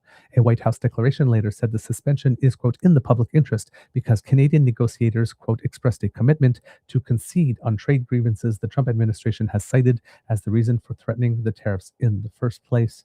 That is the US version of it. In his own statement an hour later, Prime Minister Mark Carney did not speak of a tentative deal and did not say which concessions might have been made. He characterized the administration's decision as a postponement so trade discussions can continue. Quote, substantial progress has been made, although there is important work still to be done, read the statement. While we continue this work, Canada remains focused on building a stronger, more independent, and more competitive economy at home. The Trump administration's latest round of tariffs were originally scheduled to take effect at 12:01 a.m. Eastern Time on Wednesday. The levies would have applied to hundreds of products worth more than $28 billion from plywood to cement to wine and hockey sticks. The delay buys time for negotiators who had been racing to reach an agreement ahead of the deadline. It also brings some degree of momentary relief to companies on both sides of the border who worried the fees would devastate small businesses, disrupt supply chains, and drive up the cost of living for everyday families. Actually, ironically, is that these 3 days technically have the lowest tariffs in the wild because the tariffs that Donald Trump put in place to replace the 10% tariffs that were struck down by the Supreme Court legally have to expire at 12:01 a.m. Today. So right now, those tariffs are not applying at all right now. So ironically, for the next 3 days, they actually have a better tariff situation than they had. Go figure. Also, just interesting little tidbit, but also a reality is that when these were announced 30 days ago, there were a lot of people that started making changes at that point, business-wise, in order to adapt. The fact that there's a 3-day extension now doesn't make them go, ah, darn! If we only had kept on doing what we were doing, right? Uh, you hedge your bets. And they've hedged their bets. So the uh, tariffs don't have to yet be in effect for them to start being felt. Let's put it that way. There's no guarantee Canada could dodge tariffs long term. Trump did not say whether any deal, if finalized, would lead to the levy's permanent cancellation. Canadian trade representatives have met with their American counterparts in DC a number of times in recent weeks for negotiations Carney previously described as, quote, intense and delicate. The Prime Minister spoke to Trump by phone Monday and earlier Tuesday. After the Carney-Trump call, Canada-U.S. Trade Minister Dominic LeBlanc again spoke to U.S. Trade Representative Jameson Greer and Commerce Secretary Howard Lutnick to try and close the gap in the negotiating positions. In a statement after Trump's announcement, Greer said the deal included, quote, comprehensive market access for all American goods, economic security commitments, digital trade alignment, and many important provisions that will continue to protect our market and American workers along with our Canadian partners without offering specifics. Trump suggested a deal could revive Keystone XL, a pipeline project that would have moved oil from Alberta to U.S. Gulf Coast refineries. His online post on Tuesday said the venture, quote, canceled by the Biden administration in 2021, may be awoken from the grave. All right, let's see here if I've got more? Yes. Earlier Tuesday, sources cautioned that Canada and the US remained at loggerheads over some finer points, including what sort of tariff, if any, will be applied on Canadian autos bound for the US. CBC News is not identifying the sources because they were not authorized to publicly discuss the talks. Trump threatened to hit Canada with the 50% tariffs on a long list of Canadian products, ostensibly in retaliation for Ottawa imposing tariffs on some US goods, tariffs that were only levied after Trump launched his trade war on Canada last year. A senior government official previously said Canada was working on a response in the event those tariffs came into effect. Carney has been weighing a range of options to hit back at the US on trade, including more retaliatory tariffs, the official said. Canada had planned to see the legally binding paperwork on these prospective US tariffs before deciding on an appropriate response.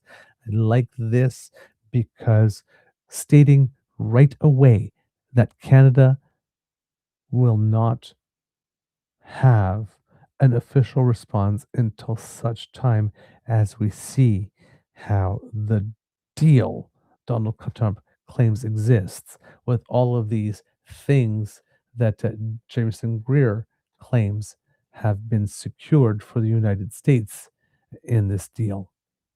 Um, we see what that looks like on paper. We have time to read it, we have time to analyze it, and then we will give our response, which eliminates the need for the question or the possibility of the question. Now, some people can be asking it anyway, but it pushes back the question. Donald Trump just gave you a 3-day extension. What did you cave on, or what did you look? Nothing, because there's no terms yet. We haven't seen the legal paperwork. What the United States, impression of what this framework looks like, because there's what we've said, and then there's what they hear, what they choose to hear. So, yes, we will not have a reaction for you until then. It gives time and space. It gives this room to breathe. It gives times for the opposition parties to maybe show their cards as to how on Team Canada they are. Right. A key issue in the negotiations has been just how much Canada can get out of the U.S. in exchange for a series of concessions of its own. LeBlanc has pushed for the U.S. to scrap the new Section 338 tariffs, but also lower the existing Section 232 tariffs on industrial products like steel, aluminium, autos, and lumber. Let's see, what else do we have here? And that's the main stuff about that. So again, some very interesting things going on here. I'm going to go into the chat to try to pick up Kit Uncovers, the article that she sent us with regard uh, to Canadians opposing concessions here. This is according to the Canadian Press's Catherine Morrison. With a new round of punishing new tariffs on Canada about to drop, a new Leger poll suggests Canadians want the federal government to be tougher in trade negotiations with the United States. The poll says 56% of the respondents wanted the government to take a hard line and make no more concessions, compared with almost one-third who said Canada should be flexible and open to concessions. People from Quebec at 61% and women at 60% were among the respondents most likely to support a hardline approach in trade negotiations with the U.S. Albertans at 46% were the least likely to encourage that approach. The poll surveyed 1,622 Canadians online between August 15th and 17th. The polling industry's professional body, the Canadian Research Insights Council, says online surveys cannot be assigned a margin of error because they do not randomly sample the population. U.S. President Donald Trump's latest tariff threat on $28 billion worth of Canadian goods is set to take effect just after midnight. Canada-U.S. Trade Minister Dominic LeBlanc, the country's chief negotiator, Janice Charette, have been in Washington since last week trying to broker a deal to prevent that from happening. The Leger poll suggests 38% of Canadians believe the government's approach to the trade talks is passive, while 30% considered it balanced. Only 15% said the government has been aggressive in standing up to the U.S. It also suggests there's broad support for stronger retaliatory trade measures against the U.S. 3 in 4 responded supported the idea of a special tax on electricity sold to the United States. Almost as many, 70%, supported a special tax on all oil and gas. Let's try that again. 3 in 4 respondents supported the idea of a special tax on electricity sold to the United States. Almost as many, 70%, supported a special tax on all oil and natural gas exports to the United States, and 63% want a tax on potash exports. Using the U.S. reliance on Canadian energy and reliance on having trouble today. Let's try that again. Using the U.S. reliance on Canadian energy and reliance as leverage has been a point of contention in Canada, with Ontario Premier Doug Ford repeatedly encouraging restrictions on oil and potash exports, and Alberta Premier Danielle Smith and Saskatchewan Premier Scott Moe soundly rejecting the idea. Still, the poll suggests 58% of Albertans surveyed backed an export tax on oil and gas to the U.S., and 58% of Saskatchewan and Manitoba residents supported an export tax on potash. Interesting. The U.S. has thus avoided, so far, tariffing Canadian crude oil exports and potash, while the auto industry, a major player in Ontario, has been sharply hit. The poll shows 64% of respondents support banning the sale of U.S. liquor in Canada, something 8 provinces currently do in retaliation for tariffs imposed in 2025. That ban is among the reasons cited by Trump for imposing a new round of 50% tariffs on everything from ice skates and hockey sticks to essential oils and honey. Andrew Enns, Leger's executive vice president for Central Canada, said Canadians' desire for an aggressive approach presents a bit of a challenge for the government because it also needs to get a deal done. Quote, "You see a little bit of the challenge, I think, for Mr. Carney and the government in terms of finding themselves a little at odds with the Canadian public as they try to conclude a deal with the Americans," he said. When asked about possible concessions that could be made as part of trade talks, the poll suggested Canadians are not overly receptive to any of them.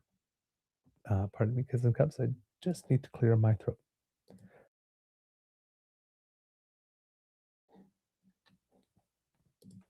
There we go. A little better.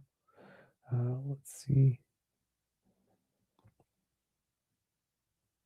I think I I didn't close the article by accident, did I? That would not be very smart of me. I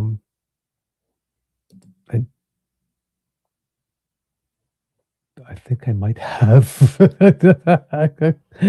Oh no! Don't tell me I did that. Okay, sorry. I need to go back and get it. I think I did close it by accident. Um,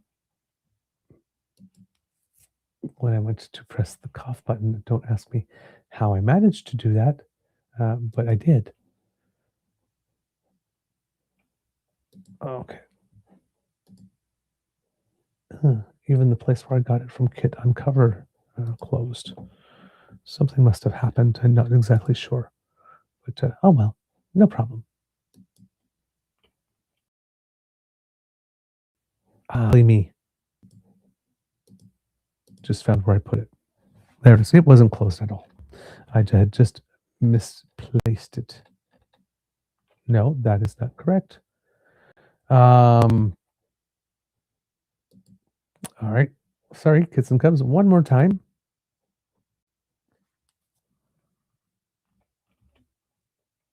There we go. Yeah, don't know how that closed. Oh, that's how it did. Okay. Just figured it out. I did something silly. Okay. Let's see where we at here.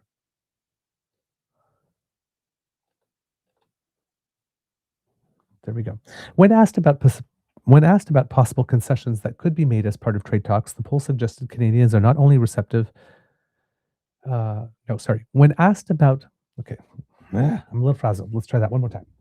When asked about possible concessions that could be made as part of trade talks, the poll suggested Canadians are not overly receptive to any of them. It shows 46% of Canadians supported the idea of opening passenger and air travel to U.S. airlines, while 38% support greater U.S. telecom access. The poll suggests 26% of people support reducing supply management of the dairy sector, which is another trade irritant for the U.S. One quarter of respondents support greater U.S. access to Canadian banking, and one third say Canada should resume all purchases of U.S. booze. It will put the government in probably a little bit of an initial tough spot as they sell the benefits of a potential agreement over the cost of maybe some of these concessions, said Enns. In fact, there are other strategists like Scott Reid, who was, I believe, a strategist for the Liberals at one point, said that we might be in a situation where Mark Carney coming back and saying, listen, we just can't get a deal with these guys, might be an actual easier sell to the Canadian public than we got a deal, and this was the best one we could get, and gee, isn't it great? That tells you just how skeptical Canadians are of the United States. The latest trade negotiations are happening as the future of Canada US Mexico agreement on trade is on the table. The Trump administration in July did not extend the trilateral trade pact, a move which triggered an annual rolling review of CUSMA for up to a decade. After that point, the deal would expire unless all three countries agree to an extension. Mexico and Washington have been engaged in official CUSMA negotiations, but Ottawa and the Trump administration have not launched such talks. If a new trade deal between Canada and the United States is reached, 47% of respondents said there should be a general federal election to allow Canadians an opportunity to voice their opinion about the deal.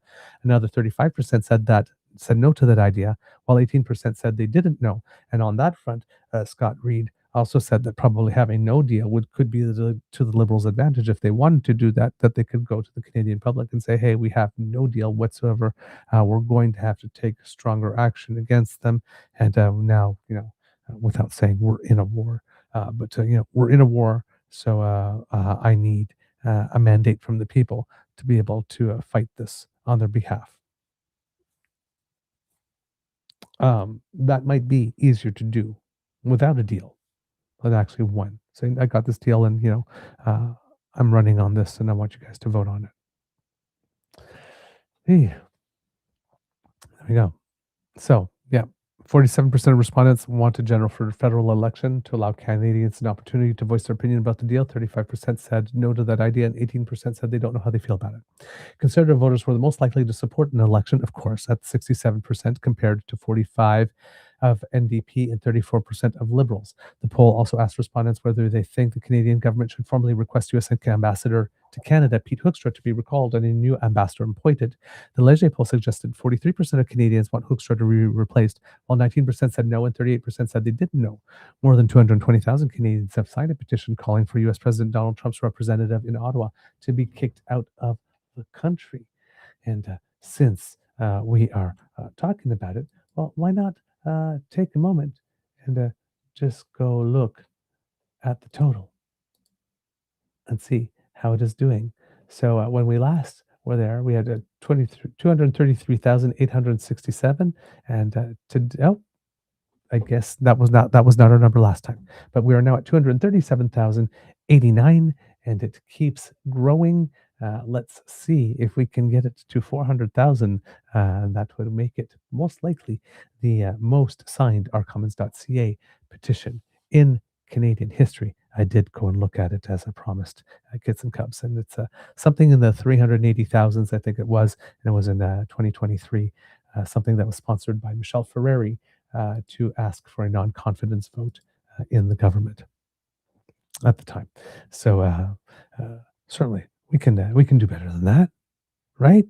We can do better than that. All right. So yeah, that's pretty much what we have. Gonna go take a look here at the Globe and Mail and see if we have anything here. Says that, according to Eric Reguli, some of the things that we can look at in terms of market activity is the Canadian dollar. And it says here that the Canadian dollar has strengthened on the prospect of a new trade deal with the United States as of about 16 minutes ago or so. The Canadian dollar strengthened against the US dollar after President Donald Trump's late night announcement on Tuesday that he had reached a new trade agreement with Canada and paused a new wave of tariffs while the deal is hammered out. In early morning trading Wednesday in Europe, the Canadian dollar firmed up against its US counterpart in anticipation that trade tensions between the countries were set to ease somewhat after a year and a half of turmoil since Mr. Trump entered the White House and unleashed global tariff war. The Canadian dollar traded at US 138.8 and reached as high as 138.7 at one point. A day earlier, it was somewhat weaker at 139. The loonie may have been supported in part by climbing oil prices, since some traders view it in effect as a petrocurrency. In London trading, Brent crude, the international benchmark, was up by about 0.5% to $91 a barrel, taking the 1 week gain to more than 4%. Brent's 12-month gain is 38%. Oil is gaining because the US-Iran peace negotiations have broken down. The Financial Times, citing Iranian regime insiders, on Wednesday reported that Iran might attack US military targets in Europe if Mr. Trump escalates the war. But beyond the modestly stronger dollar, there was little sign in overnight Asian or morning European trading that an effective ceasefire in the Canada-US tariff battle would trigger similar deals among other trading partners. None of the several analyst and economist notes seen by the Globe and Mail on Wednesday morning even mentioned the pause in the new tariffs against Canada. That may change later in the week when and if the agreement unveiled by Mr. Trump is finalized, allowing its structure and details to emerge. So there you have here. Goes on to the article, says there is a pattern of Mr. Trump announcing trade or tariff deals only to see them watered down, delayed, reversed, or only partially implemented. For instance, in March 2025, Mr. Trump used a social media post to announce a 200% tariff on wine, champagne, and other alcoholic drinks from the European Union. The hefty tariffs never materialized, though spirits were not included in the EU-US trade agreement struck last summer, which set a 15% tariff on most European imports. Similarly, Mr. Trump unveiled several truces, pauses, and limited deals on rare earths and other products on China, only to have them scrapped or eliminated. Traders have made fortunes on bets on taco. Trump always chickens out, assuming his aggressive trade stance against certain countries will be rolled back in whole or in part. The White House on Tuesday said the 50% duties on about US $20 billion on Canadian, including cement, hockey sticks, plywood, and milk, under Section 338 of the 1930 Tariff Act, were paused after Canada, quote, expressed a commitment to remove the discriminations on U.S. autos, alcohol, and dairy. Without providing details, the U.S. Trade Representative's office said the deal includes, quote, comprehensive market access for all American goods, economic security commitments, digital trade alignment, and other factors. All right. So that is the Canadian dollar. And it has been strengthening over the last little bit. I remember seeing in the news a couple of days ago that we were at um, I think a 2 month high or something. But there was a moment um, not too long ago, I think in January, where the Canadian dollar was hovering around 70 cents. Now, because we are very much an export economy, uh, a place for our dollar that's usually considered comfortable is between 70 and 75 cents to help boost our sales and not feel too much um, impact from the US dollar in terms of uh, our goods being too expensive to either import or export. But right now it's sitting at 72.38 cents, which is uh, much better because, yeah, we were getting close to that level, I think, around in July. We had gotten down to 70.19 cents. So nowhere under 70 cents, which is positive. The last time we were under 70 cents itself was back in March, end of March, around March 31st, 2025. Uh, so doing fairly well over here, but getting a little boost, in fact, I'd say that since about the 29th of June, things have been getting a little better. On the 29th of June, the dollar was at a low of 70.19 cents, and now we're at 72.33. So that is a 2 cent gain since then in the Canadian dollar, which is also helping us. If we are looking at other things here, one of the things that we have been looking at a lot are bond yields. So we can look at that today, seeing if there's been a change with the announcement. And yes, actually, kits and cubs, as we mentioned, quite a significant change. And I want to show you this because this illustrates a little bit of what I've been saying to you here when I've been trying to bring your attention to this. This is the US 30-year Treasury, and you will see it's down 0.092%. Let's look at the last 5 days. This is a sharp drop from what it is, the 1 day number. So this is where it was yesterday, and markets opened, and whoop, boom. So yeah, almost um, almost 10 full basis points today. Hopefully, because when stuff happens in the United States, up or down, it tends to affect the Canadian as well. Sometimes we move in lockstep, although the spreads between us, our bond yields, have been rising. Today, the 30-year bond yield, if you're looking at it, a much less impressive drop than the United States, but also because we weren't as high. And this makes me wonder, kits and cubs. See, we're at 409 with only a 0.03. So about only one third of the decline in rates that the United States had. But this does make me wonder if that, given that the U.S. number went down almost 10 full basis points, whether or not, if we had no deal, whether or not they would have gone up about 10 basis points, putting them very close. Because had that happened, they would have been in the 5.4 range, uh, between 5.4 and 5.5, and 5.5 is considered the start of the danger zone. So they were very, very close to that. That may have had an impact in the United States decision. Here, taking a very quick look here at the U.S. 10-year down um,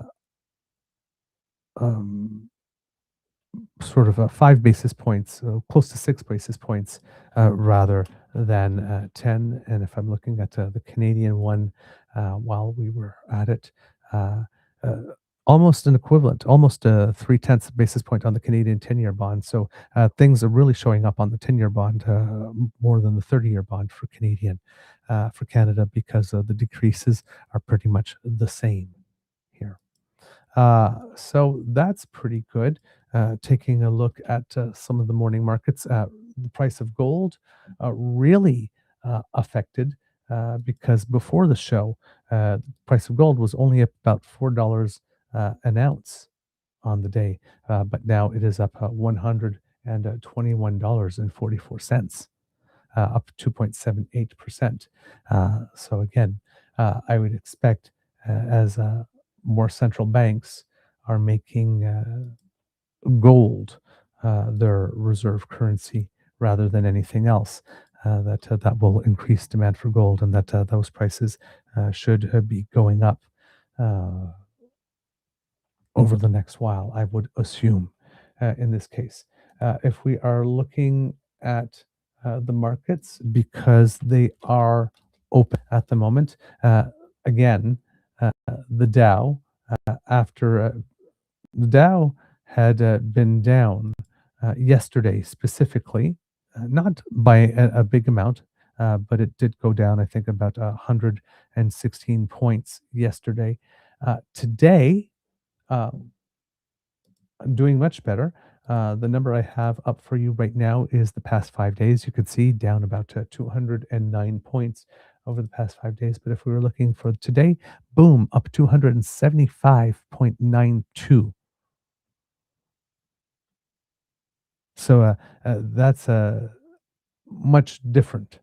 And if we look at that year to date, say we've had the slide happening since about August 5th.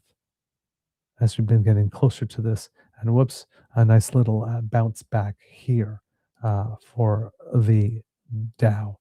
And if I'm taking a look at the Canadian markets, the Toronto Stock Exchange, again, something very similar happening in Canada, Kits and Cubs. TSX up, as you can see, 290 points already for the day. So this is where the day started. Boom, just started up. The TSX yesterday was also down, and down significantly, if I remember correctly, more than the United States stock market yesterday. I'm just going to take a look at this. See if I can bring it up. Yesterday, it closed down 300 points almost. So there you go. So markets seemingly reacting positively to this, both on the bond markets, both in the dollar, both gold reacting as one would expect, and of course both the main Canadian and U.S. Stock market doing what one would hope, would expect, in a situation where there is some breathing room given in something that could become a pretty big fight. Um, Again, I'm going to see if there's anything else here in the Globe and Mail that might be interesting for us with regard to this. In the business brief, hopefully we can get this, because sometimes you want to go to the business section and not just the political section to get some types of news on something of the kind here. It says here, good morning. After days of intense negotiations, the United States has delayed its 50% tariffs on some Canadian goods for 3 days in order to finalize a trade deal. Few details have been released, but let's dig into what we know so far. At 10:15 p.m. Eastern Time on Tuesday, U.S. President Donald Trump took to Truth Social and said the U.S. and Canada had reached a tentative trade deal. Trump Trump revealed few details but said that 50% tariffs, which were set to take effect at 12:01 a.m. Eastern Time on Wednesday and affect some US $20 billion of Canadian goods, would be delayed for 3 days in order for both countries to hammer out the final terms of a deal. He did, however, tease one thing that might be in it. The great Keystone XL pipeline, long ago killed by sleepy Joe Biden, may be awoken from the grave. First proposed in 2008, the XL project was shelved in 2021 when then President Joe Biden revoked a key permit for the pipeline, which had been subject to years of debate and protest. Recently, however, there have been efforts to revive Keystone XL in a different form, including by Calgary's South Bow Corporation. When these 50% tariffs were first proposed on July 20th, the White House cited discrimination against U.S. dairy, alcoholic beverages, and more. Late Tuesday, Trump said in a White House proclamation that, quote, Canada has expressed a commitment to remove the discriminations or unreasonable and unequal impositions at issue. Effectively, Trump is suggesting that Canada will drop provincial bans on American booze, broaden access to import licenses in the supply-managed dairy sector, and drop retaliatory tariffs on U.S.-made autos as part of a deal that is likely much broader, given briefings on the talks. If Canada and the U.S. are unable to finalize a deal, then the threatened 50% tariffs on Canada would take effect at 12:01 a.m. Eastern Time on Saturday. In a post on X, the Office of the U.S. Trade Representative said, quote, the deal will include comprehensive market access for all American goods, economic security commitments, digital trade alignment, and other provisions. There was no elaboration on what that could possibly mean. While communications from American officials were fairly upbeat, the USTR's X post included, congratulations, Mr. President. Those from Canada were more reserved. Quote, substantial progress has been made, although there is important work still to be done, Prime Minister Mark Carney said in a statement late Tuesday. While we continue this work, Canada remains focused on building stronger, more independent, and more competitive economy at home. There are, of course, big questions for the days ahead. For instance, what sort of a relief, if any, is coming to key industrial sectors affected by Section 232 tariffs? And will any tariff reductions include the auto and forestry sectors, or is the focus largely on steel and aluminium? Is Canada making any defense-related spending commitments? How does energy factor into an agreement? What about critical minerals? And ultimately, how will Carney sell the deal to premiers? Trump loves a deadline, especially one that changes, and Canada has a new deadline to ponder, the end of day, Friday. Trump loves a deadline, especially one that changes. Gee. Another thing about which we're right. Or at least I don't want to say it that way. Another thing that we are not alone in believing, and it would appear that minds that I suspect or assume are much better than mine, given that they are experts in this field. We share a same view. So that, like I said, lets me feel that I'm maybe not as alone, or that my ideas are maybe not as wild as one would think. There we go. Let's see what we have here from the Globe and Mail to see if there's anything in addition here that could add something substantive. Just scanning through the article here.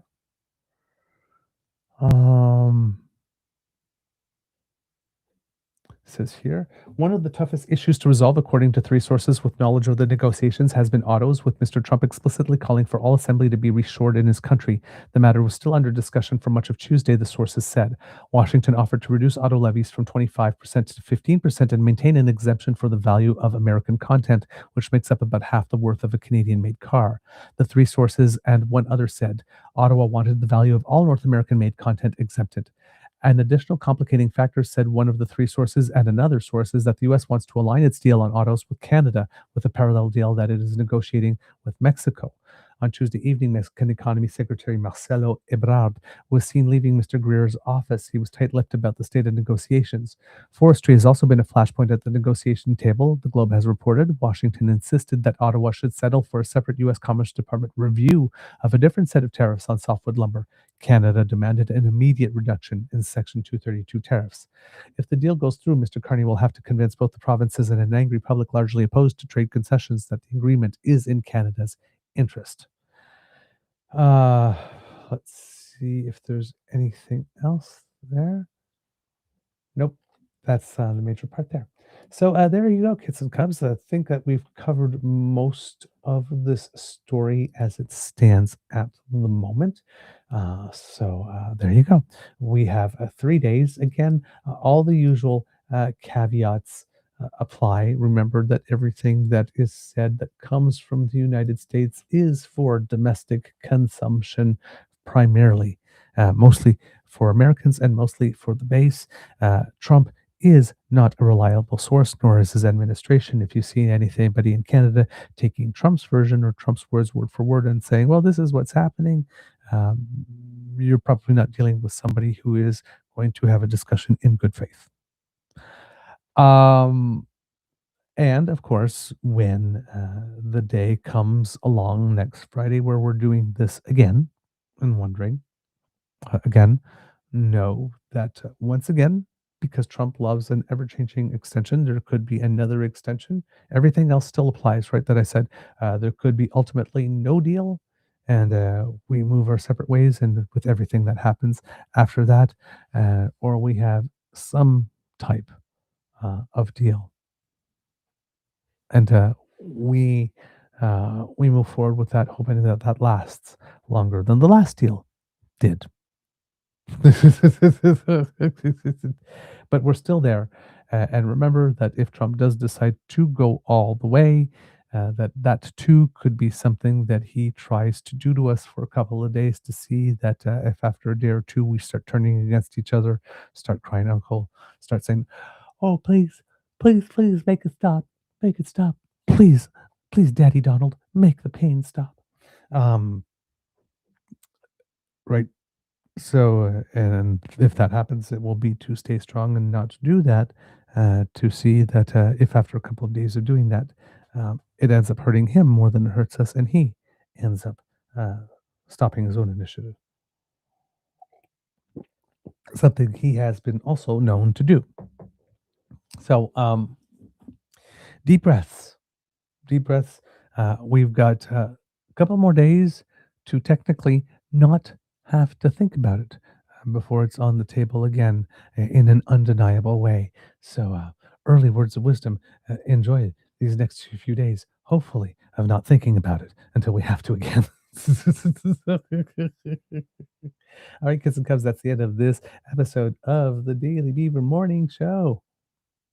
We hope that you love listening to us because we love making this for you. So please tell your peeps and poops all about us. We really appreciate it. We appreciate it when you do, especially when you include some words of your own as to why it is that our content resonates with you, because you are influencers in your own circles, and we appreciate your help.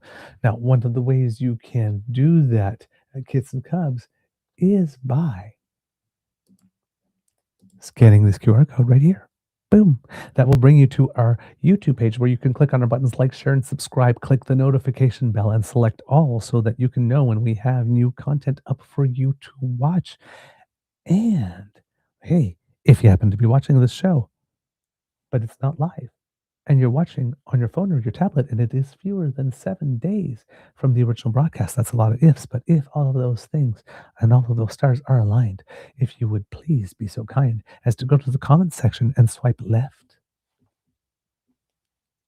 and there you will see the opportunity to offer us some hype points. You can only do it 3 times a week, but it helps smaller audiences, shows like ours, gain wider exposure. So thank you. And we can see in our numbers that it has been working. We are doing much better since the throttling. So thank you for all that you've done to help us spread the word. We really, really appreciate it. And not only spread the word, but spread the beaver. Other ways that you can help us, kids or cubs, is that you can scan this QR code, because we do incur some cost to bring the show to you, and we would hope that you find that what we do resonates with you and worth a few dollars of your hard-earned, definitely hard-earned cash. But if you would like to direct a couple of toonies to your favorite Beaver's way to put a little bit of hot chocolate in my Beaver Moistener cup, so that I may have the fuel that I require in order to do everything that I need to do to produce this show for you, I would be very grateful. Mr. Grizzly would be grateful as well if he could have some bitter dark coffee in his cup. And if you happen to fill our cup with a little more, then that goes to things like internet subscription fees and service fees, for example, for software for our thumbnails and for audio editing and all that type of stuff. So we would be very grateful to have a little support from you, damn fam, on this matter. You scan that QR code, it brings you to the Emergency Hydration Fund, which is our tip jar at our coffee page. That's coffee, ko-fi.com/eagerbeaver, all in one word. And there you can make a one-time or recurring donation if you like to the show. And we would be very grateful. And we thank you for all the ways that you choose to support us.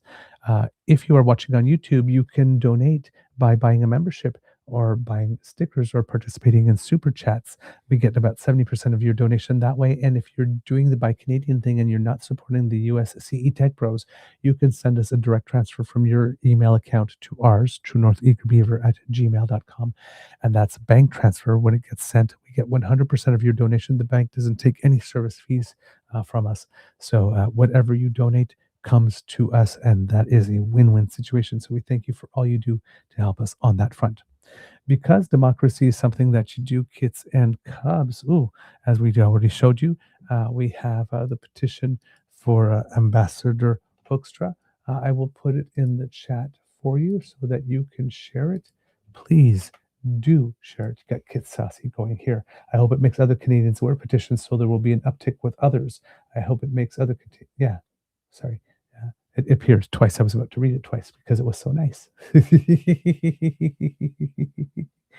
There you go. So please do sign that. Of course, remember, damn fam, that we have by-elections provincially September 3rd in Ontario, in York Simcoe, in Hamilton East, Stony Creek, and Scarborough Southwest. We have federal ones in Beaches, East York, and Chicoutimi-Lafière, and North Vancouver-Capilano on August 31st, which is coming up. Yeah, 12 days to by-elections. So please be informed of your candidates and volunteer at your local polling station. Well, volunteer, they are paid jobs, but agree to work at your local polling stations for advanced or day of votes in order to help your fellow citizens vote smoothly. So thank you. Party leadership races as well. New Brunswick Progressive Conservatives ongoing. You cannot buy a membership now because it is closed, but you can buy memberships in Ontario and Nova Scotia if you would like to vote in the Liberal Party leadership races, the provincial parties, and of course anywhere from coast to coast to coast if you would like to vote in the Federal Green Party leadership race. So there you go, kits and cubs. That's our democracy as is something you do section today. Words of wisdom. Again, I think I'm doing just the same ones that I had again.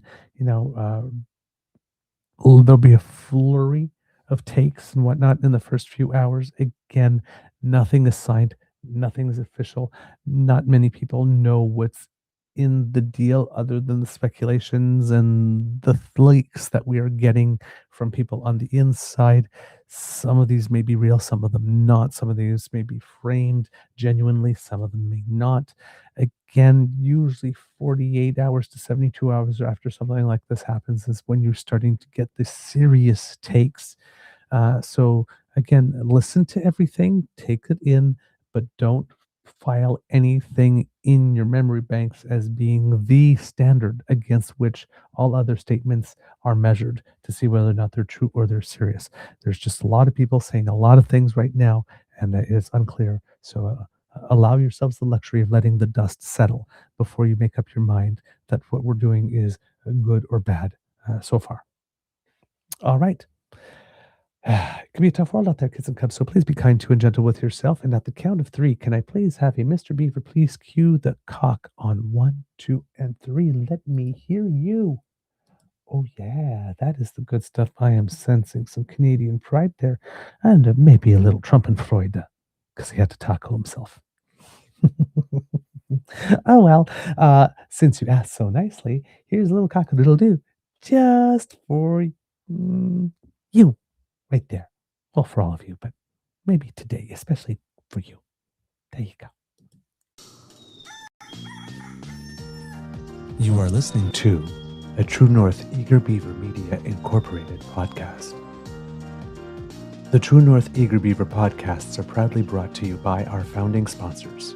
The Misfit Mysteries from Corvid Moon Publishing, your source for science fiction, fantasy, and cozy mysteries featuring a broad diversity of characters. CanadianTarot.com, their uniquely Canadian online eclectic tarot community. And The Peppermaster, hot pepper sauces made from farm-fresh ingredients to thrill your taste buds and expand your mind. We are grateful to the Crier Media Network for its support, Pete Jarvis for our artwork, and Paul Joseph Something for our opening and closing sequence music.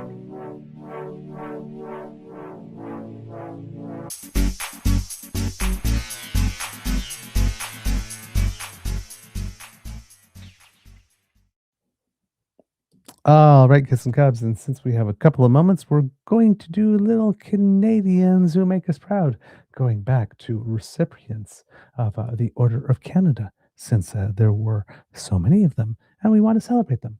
The first one that we have is Très, from Orleans, Ontario, who was a leader in the Franco-Ontarian community, a tireless activist. She has spent over 60 years defending and promoting the Canadian francophonie, locally, provincially, nationally, and internationally. She is known for her sustained community involvement, lending her expertise to such organizations as the Association Canadienne Française de l'Ontario, or the French Canadian Association of Ontario, and the Mouvement d'Implication Francophone d'Orléans, or the Movement of French Involvement of Orleans. There are Alan L. Covens from Toronto, who's a globally recognized leader in gynecological oncology. He has helped elevate the standard of surgical treatment for cervical and other cancers, including the introduction and promotion of conservative and fertility-sparing approaches. A national and international mentor, he has brought cancer care to women in countries lacking specialized treatment. We have Chris Cran from Calgary, Alberta, a transformative force in the Calgary visual arts community. Chris Cran has shaped generations of artists through his innovative exploitations.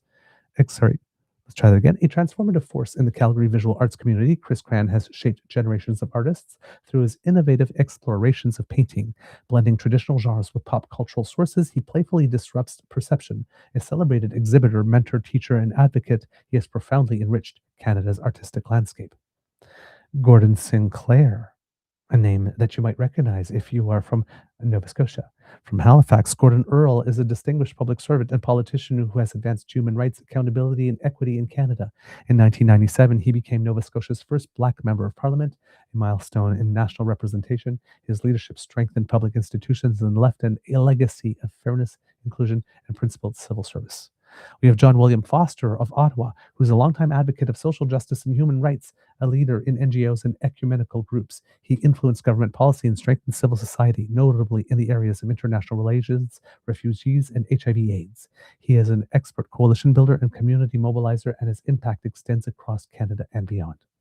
And finally today, David Tat Phai Fung from West Vancouver. David Fung is a leading engineer, technology integrator, and entrepreneur who has career spans sustainable industry, global manufacturing, and cross-border innovation. He has built or revitalized more than 25 companies worldwide, advancing clean technology and circular economy solutions.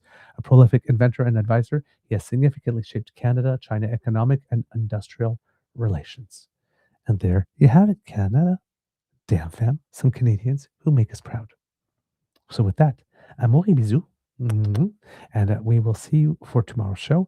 Again, working on getting Olga Nestorova on for us, and also working on having Emma Sachs return, the wonderful young lady who is very fascinated and involved with the Canadian swim team, and having a little chat about how Team Canada has performed at the Commonwealth Games, the Pan Pacifics, and the Pan Pacific Juniors, which are happening right now. And hopefully we will have her very soon, because I always love chatting with her about that, because she's just so damn enthusiastic about the team and gives us pumps us up to cheer for them. So there you go, kids and cubs. It's been a big little moment here, a big moment for our swimmers, with some big meets happening. We had the nationals and all of that too. So we'll look over all of that and try to look at how our swim team is doing at the moment. Lots of good activity from some up and comers and some next gens here. So there'll be a lot to talk about. All right, kids and cubs, that's all I got. Have a beautiful day, and we will see you very, very soon. Mwah.